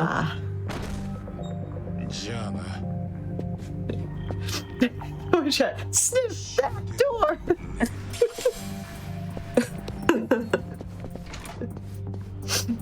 I just suddenly picture him going up, sniffing a door, and you hear like the record scratch. It's like, yep, that's me. You're probably wondering how I got here.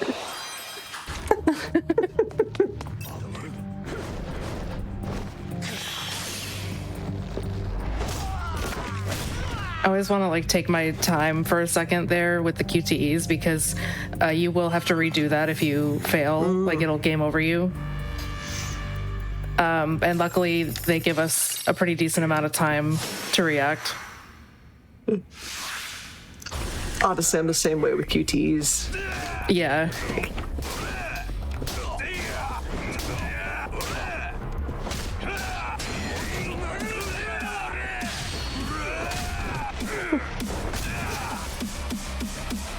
Also, gotta love it when your friends are just kind of standing around going, "You've got this." We're just here for moral support. Yeah, I love that. Happens a lot in these games actually, where you're doing a fight like this and there's just like standing there watching.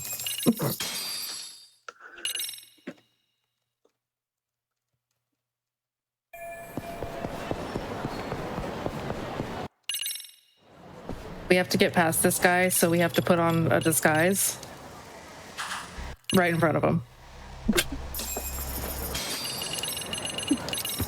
That's how it works, right? You just change your clothes and magically you're a new person, even if they can see you. Just like, there is nothing to see here. And clearly like, oh yeah, no, you're good, you're good. I'm definitely someone else. Right?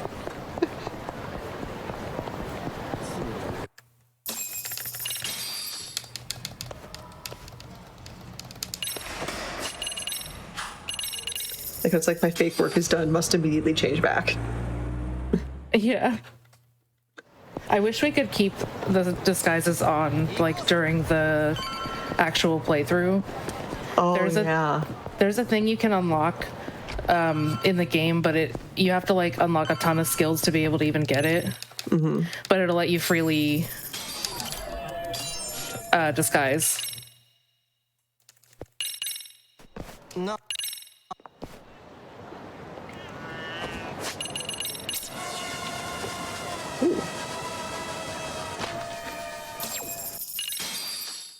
God, every time I see a drone, like my immediate thought is like to shudder in fear because I have found out, I can control RC cars, I control other like toys, but you put a drone like controller in my hand, I will probably crash that drone within about 10 seconds. You could put training stilts on the drone and I will still crash the drone.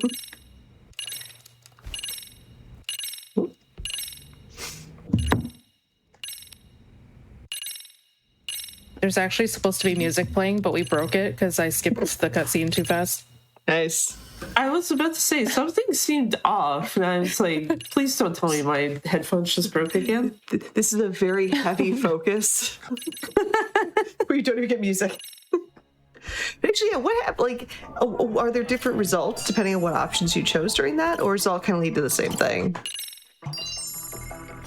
Actually, I think it doesn't make a difference in terms of the story, but the dialogue, I think, might have a few slight variations. Okay.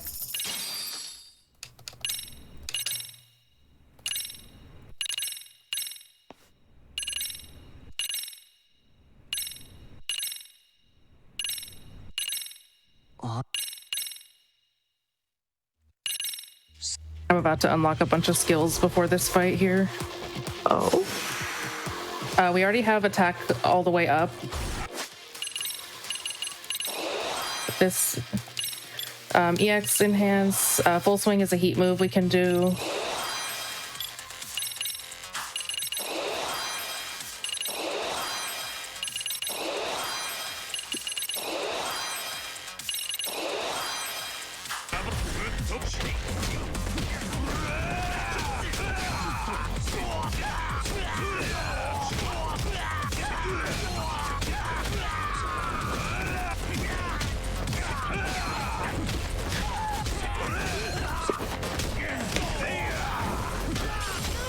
I'd say while we're watching Garlic absolutely wreck this wonderful group of vagabonds, y'all, if you are interested in getting involved with the GDQ community, we have the perfect solution for you. You can join the GDQ Discord and add the Hotfix Enjoyer role. You can stay in the loop on all the upcoming events. You can chat with staff and a whole bunch more.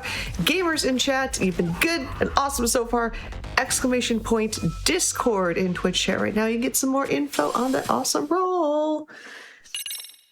We always do a good job pointing or posting the schedules with pins to Hotfix Enjoyers every Monday of the week, so you can see what's all coming up down the pipeline. And that person either is obsessed with Jax from League of Legends, or just said, you know what, let's do a lamppost as a weapon. Yeah, he did just rip a lamppost too. Yeah, he just ripped it out. Just casual. I mean, the dirt at the end is so cleanly ripped out too. Like, it's impressively so. I kind of wondered though, with the audio missing earlier, if this would end up with like a similar issue, but no. Haven't heard anything yet. If I remember correctly, if you skip the cutscene before this too fast, the wrong song will play. Yeah, that does happen, but this was the correct music for this boss.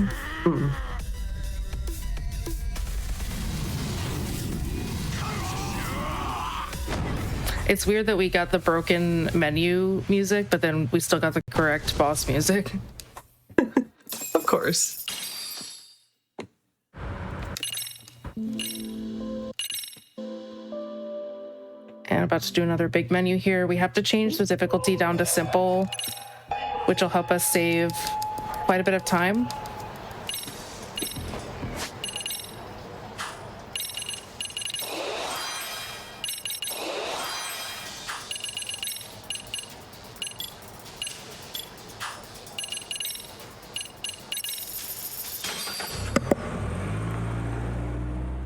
Because we have another stealth segment and then actually a tailing segment. And both of those will save it. It saves time to go to simple because it'll let us run past people that we wouldn't normally be able to do.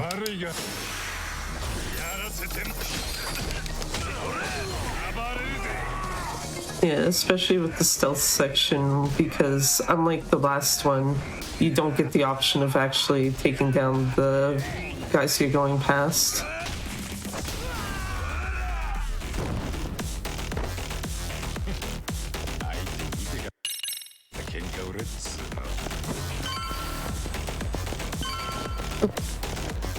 Come on, Kaito.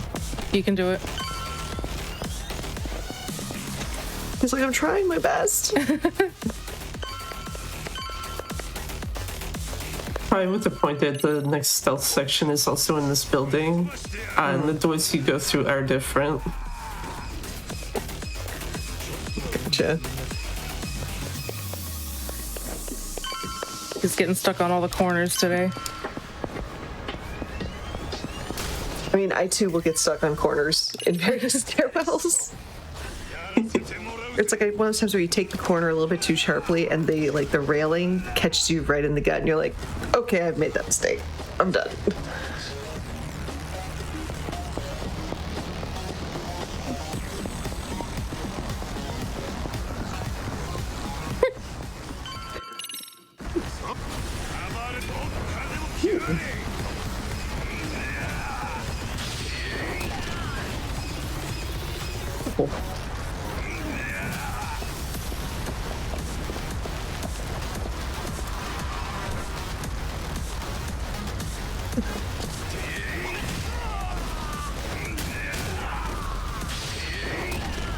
Yeah. Right?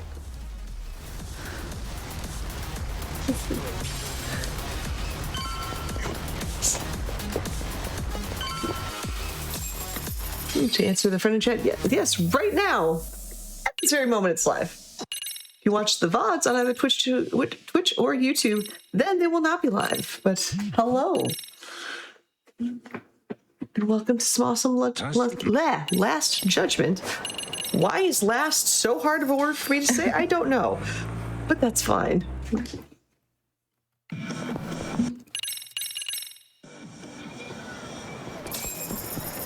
Yeah, So here what is is the big... Oh, sorry, go ahead. Oh, no. You talk about the run.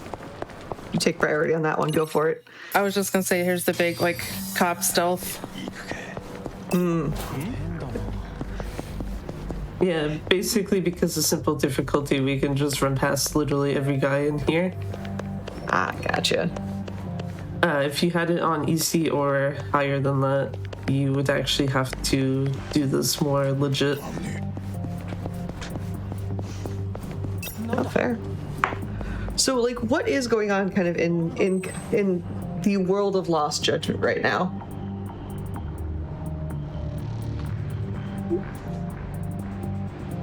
So basically, in the beginning of the run, in the story, we were talking to this guy in the office, like the detective agency, and he wants us to try to help find his wife who is missing.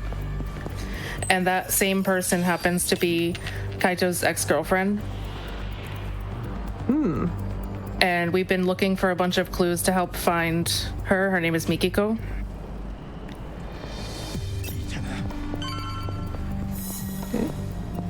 And there's a bunch of clues in here, which is why we wanted to sneak past the cops. Ah, gotcha. Yeah. But do we get to smell any of them? I get to listen to this burnt hard drive. We'll take that. I think there is one you can smell, but you don't need to do it for the speedrun. Fair. Yeah, just so you know, like, Kaito can hear burnt hard drives. We don't know. I mean, if you've got a strong sense of smell, sure, we'll accept a strong sense of hearing, too. I will say hard drives that are kind of like dying a bit are kind of loud, as is.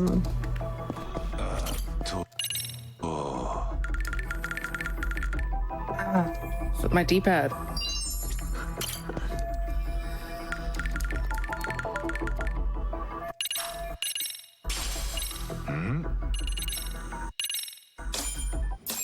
There we go.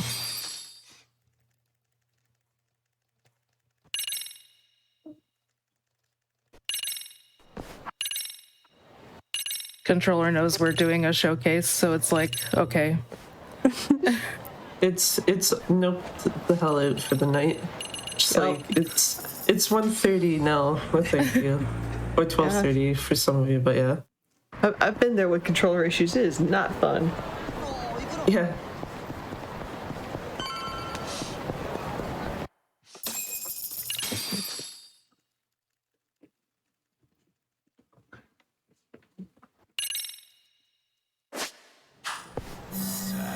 And here's the big tailing segment where we have to follow Kenmochi, who's the guy that we just fought earlier with the big, like, light pole thing. Yeah, that he just casually ripped out of the ground, Yeah. like you do. Yeah, as one does, as one does. I too have a collection of them out back.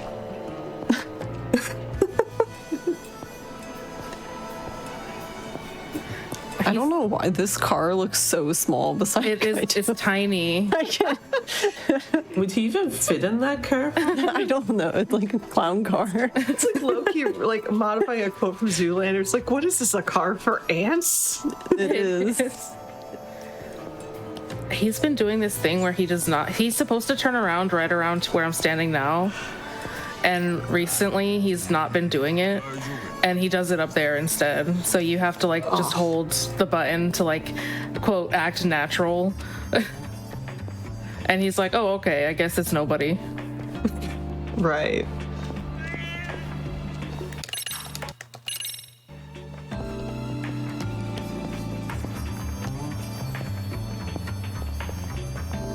But yeah, where you see the 1% in the like upper right corner, that's Kenmochi's alertness level. So if you do stuff to make noise or just he sees you in some way, it goes up.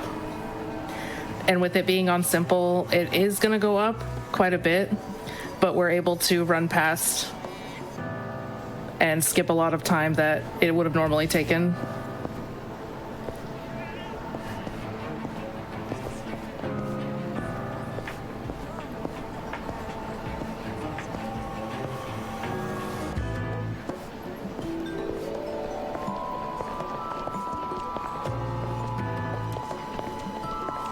But you can stay pretty close to him in the beginning part here. Yeah, it's kind of funny how close behind him you can walk without him just being like, who's there? Yeah. And now in a second, we're about to like rush past him.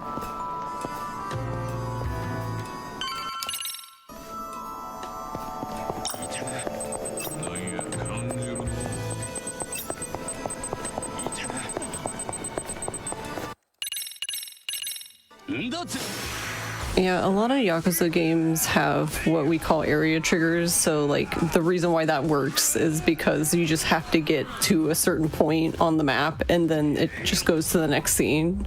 So that's why you can just run by him and just run into the next scene, and then the game's like, oh, okay, you did everything. Yeah. Nice.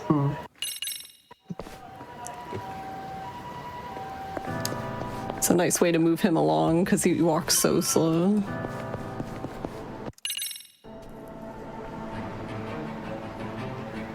And for some reason, if you skip that cutscene we just skipped, it now Kaito looks like he's just standing there, but he's technically hiding. You mean you don't hide just standing up like that? June is just pretending to like look at the ground.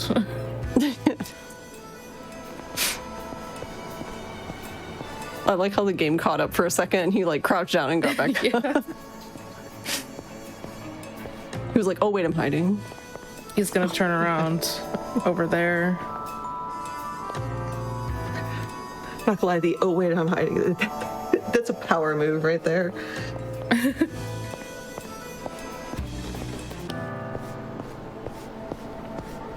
And then he does often turn around close to that other white van up there. So I try to hang back a little.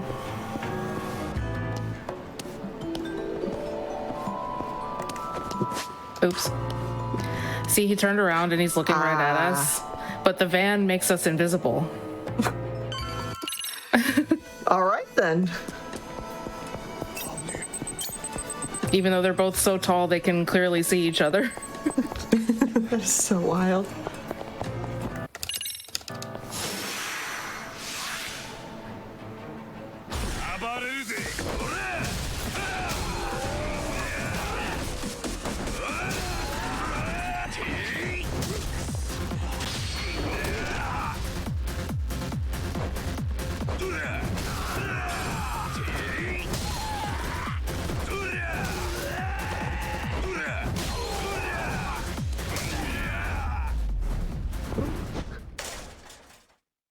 And of course, just I too also fight with a random bike.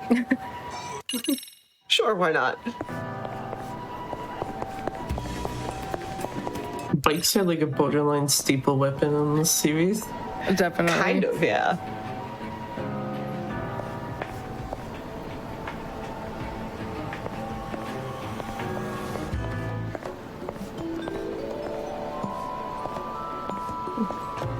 Yeah, because his alert is very high now. So I do try to stay back because the higher his alert goes, he's more likely to turn around from even a little bit of noise. Gotcha.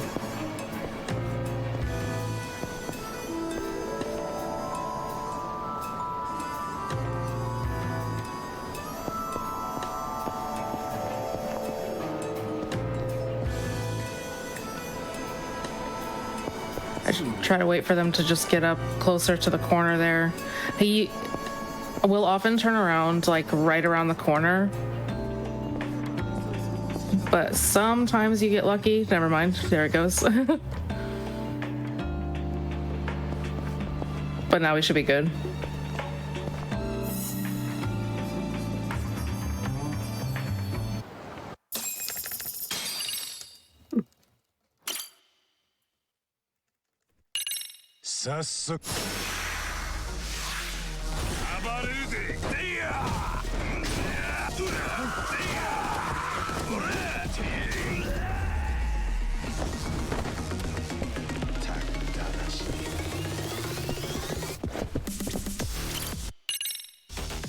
And then this piece of equipment right here, since it's right there, we pick it up. It's the heroic amulet, and it just boosts our attack a bit. All right.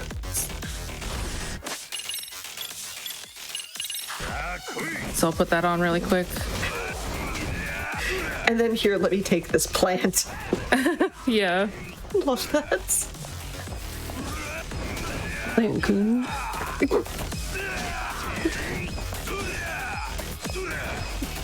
Plant audibly going, ooh.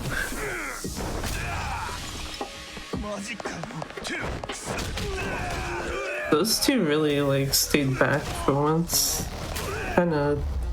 Yeah, that was strange for them weird. to do. Usually you can manage to hit them with this, like the swing of the plant, but they kind of just stayed behind.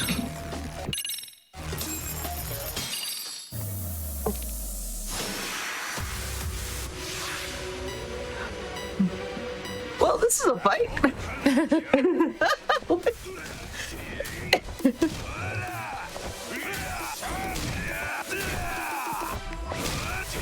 No, actually, when it comes to picked up weapons, like, does a table do more damage than a chair? Does a lamppost do more damage than a table, or is it just kind of about the same? So it actually depends. Sometimes it's not necessarily about the damage, but also the animation that happens when you swing the weapon.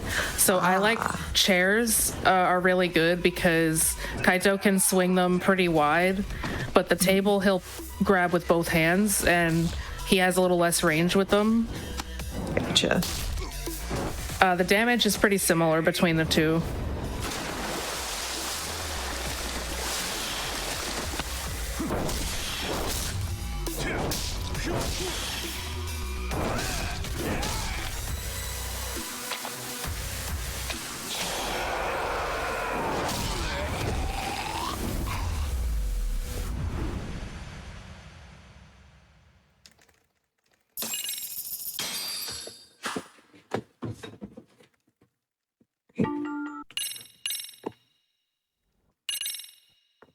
And yeah, this is the last chapter we're going into here. Oh, wow. It's only 4 chapters long. That's fair. Oh, we did find Mikiko.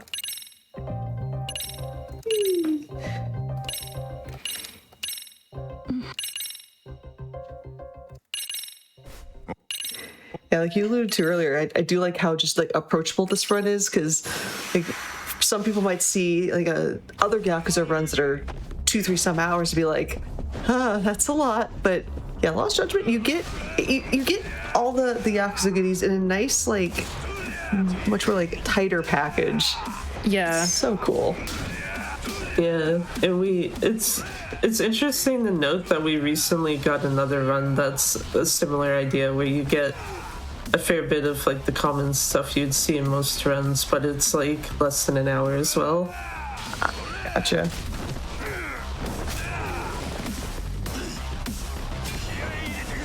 Just because the only other run for the longest time that was under an hour was Majima Saga, and yeah, we don't talk about that. That's fair.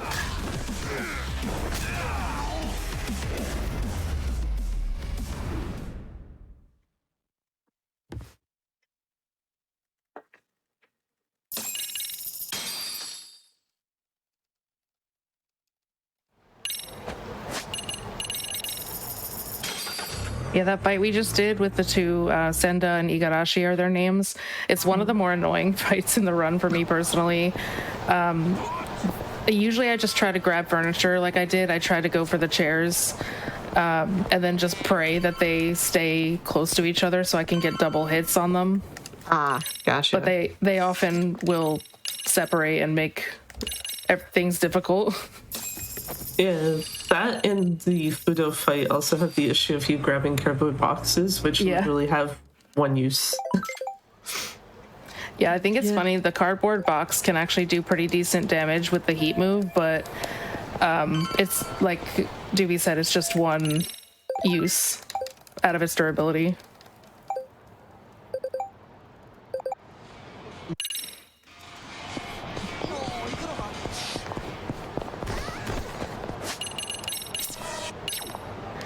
And I did see a fight spawn. There's another one. Okay, we're good. You can actually despawn random fights on the street as long as you don't aggro and get into the fight by pulling out your drone and just quitting out.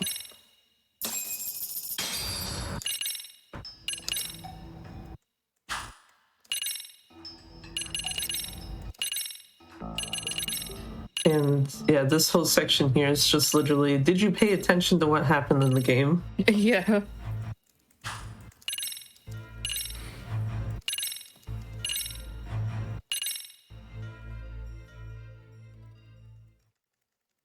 The whodunit questions. Yeah. We got to put on another disguise. Ah, yes.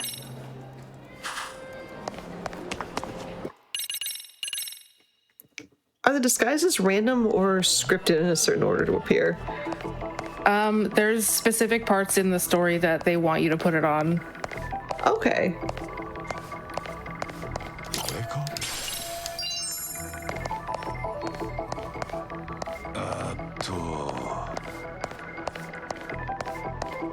And now we're just trying to find a way into that room there. So what we did, he got the idea that he should dress up like a waiter, like one of these guys. So we put on like a janitor's type uniform to get into, like, I guess the bathroom, and we found a key and then found out somebody's on break.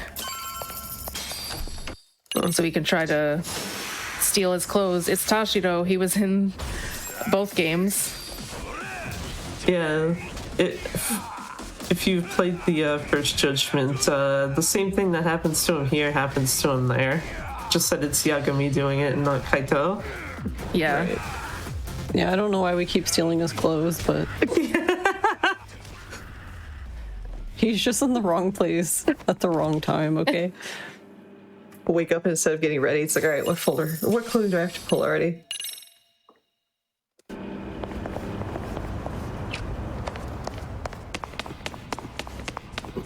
Oh my god, I love this outfit so much. Yeah, I wish this was another one we could just wear. The aura is too strong.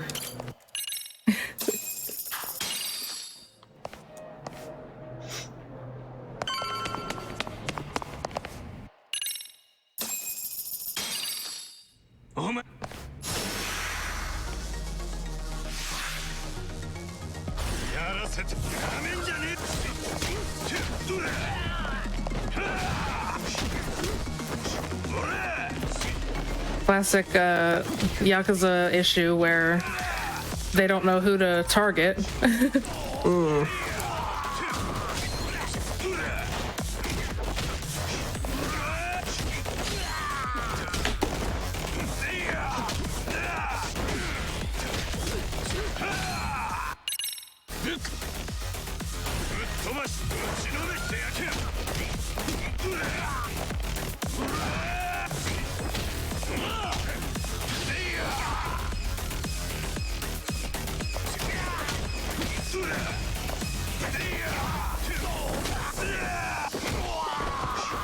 I love how like the rest of the fighters are very respectful. Be like, you finish off that person, then we'll assist.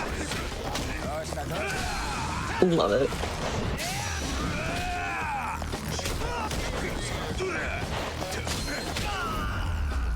Yeah, sometimes the allies that you get as like NPC to like help you, they're very passive and do barely anything. Yes, and that Igarashi are very, very passive. Gotcha.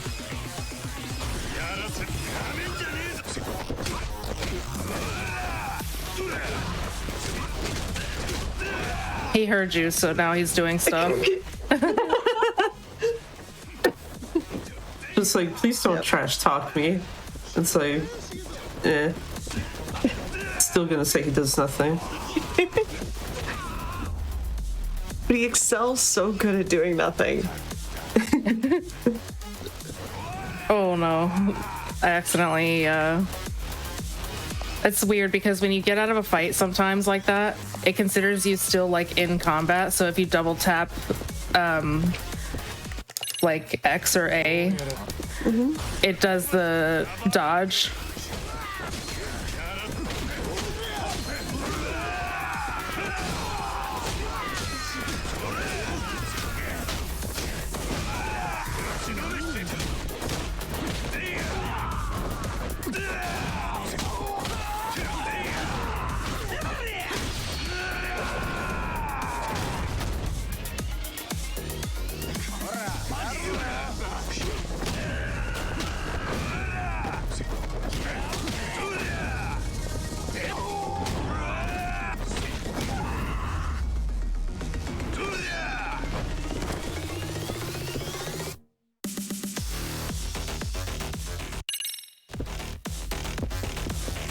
Now we have one more little sneaky stealth segment.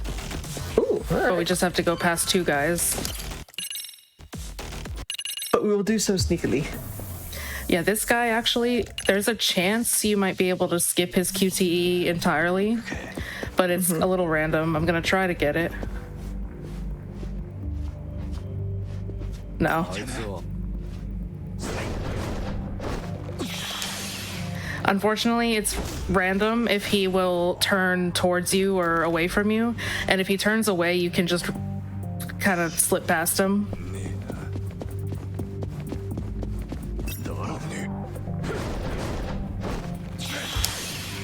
Also, a nice thing with the stealth sections is that Kaito can't actually die during them, so the most you'll get is like 1 HP. Okay. Also, I love the general aesthetic of these rooms with the different colors. That's cool. Yeah.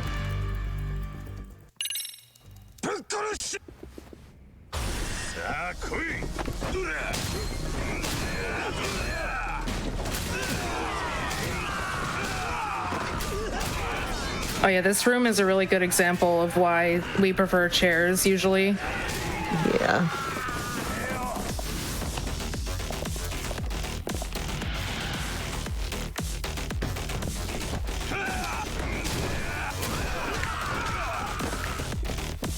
They made me drop my chair.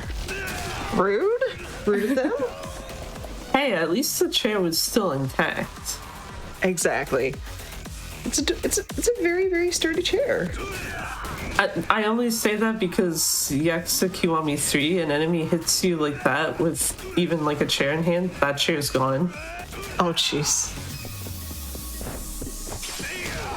Oh, it was just the one guy. I didn't need the chair then. I would have probably take the chair or just throw the chair at him. Yeah. That is how you warm up the chair for an actual appearance.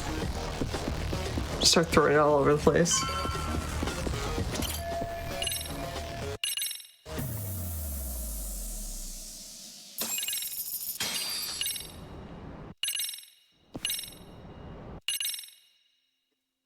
And then we're coming up on a boss that we like to call Knife Daddy. Ooh.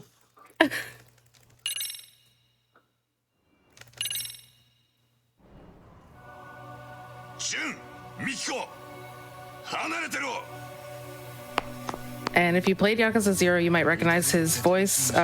He did the voice for Oda in 0.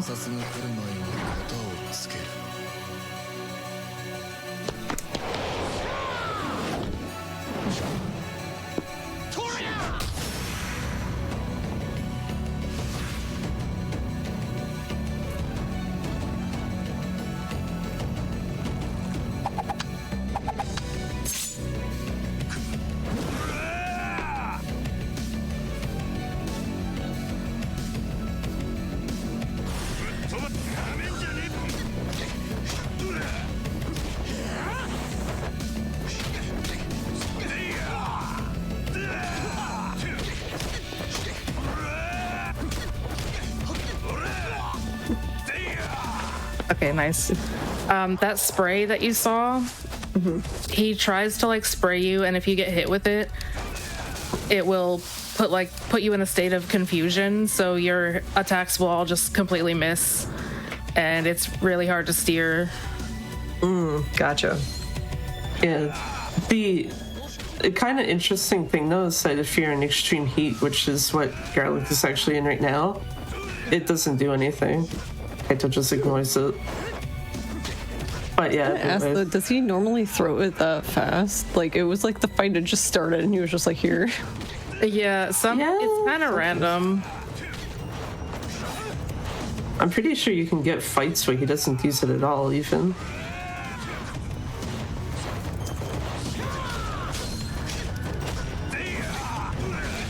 He's being a little funny. He tried to bust out the spray at the last second there. He heard us talking. Right?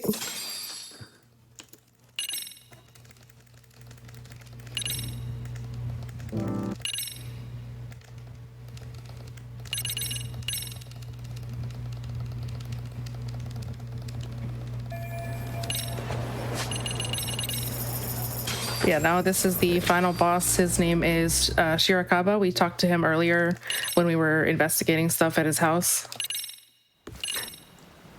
Ah. Okay. And we're trying to win Mikiko back, basically.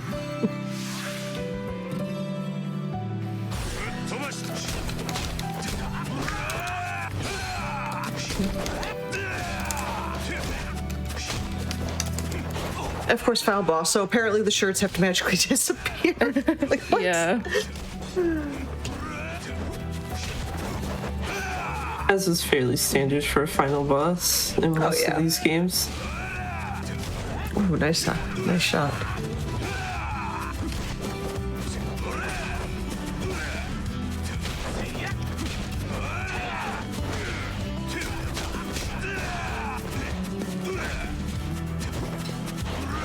Yeah, the move Garlic was using where Kaito grabs the character by their foot, you can actually basically infinite loop him doing that, but I think it's pretty hard to do, but... I don't know what happened just there. It was time to do it. Was like wrong way. Right.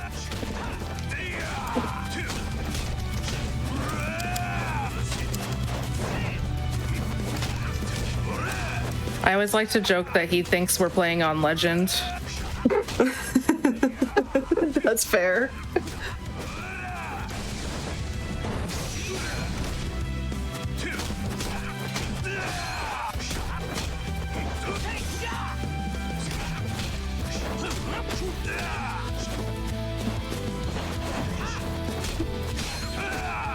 Okay, and then we have 4 QTEs, and the time will be on the final QTE.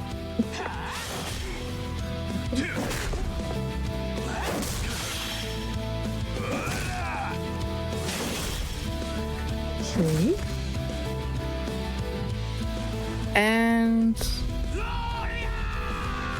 time. GG's. GG. Thank you. I also love the massive amount of nerd rage the boss was given during that QT event.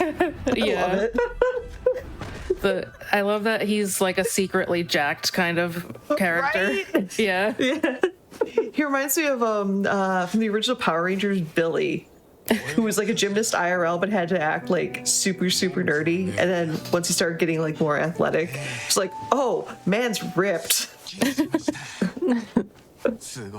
Yeah, they like to do that a lot in Yakuza. Like, you'll just see a guy who looks like an old man and then just rips his shirt off and he's just completely ripped and you're like, oh, it's like, here's this okay. 10-pack on this 90-year-old man. All right. Exactly. Yeah, GG's. That was super awesome, super fun. Well, this is playing, all three of you. Who are you? Where can they find you? What are you currently playing? And any other shout outs? Go for it. Yeah, I'm Garlic, and I do speedrun this game. I actually have been wanting to try to do a few PB attempts before I put it down again. But other than that, I was thinking of going back to Yakuza Kiwami because it's been a long time since I've run that one. And other than that, I've just been playing tons of RE9. Nice. I guess I'll go first. Yeah, I've primarily been doing Dark Eyes runs recently, though I need to go back to Yakuza Kiwami 2 for a different marathon at the start of next month, I think. Yeah. The only other thing is Pokemon Pokopia, though I don't think I've done that on stream yet. Which, let me just tell you, that game can take hours of your time very easily. Not me currently rocking the Ditto sweater right now.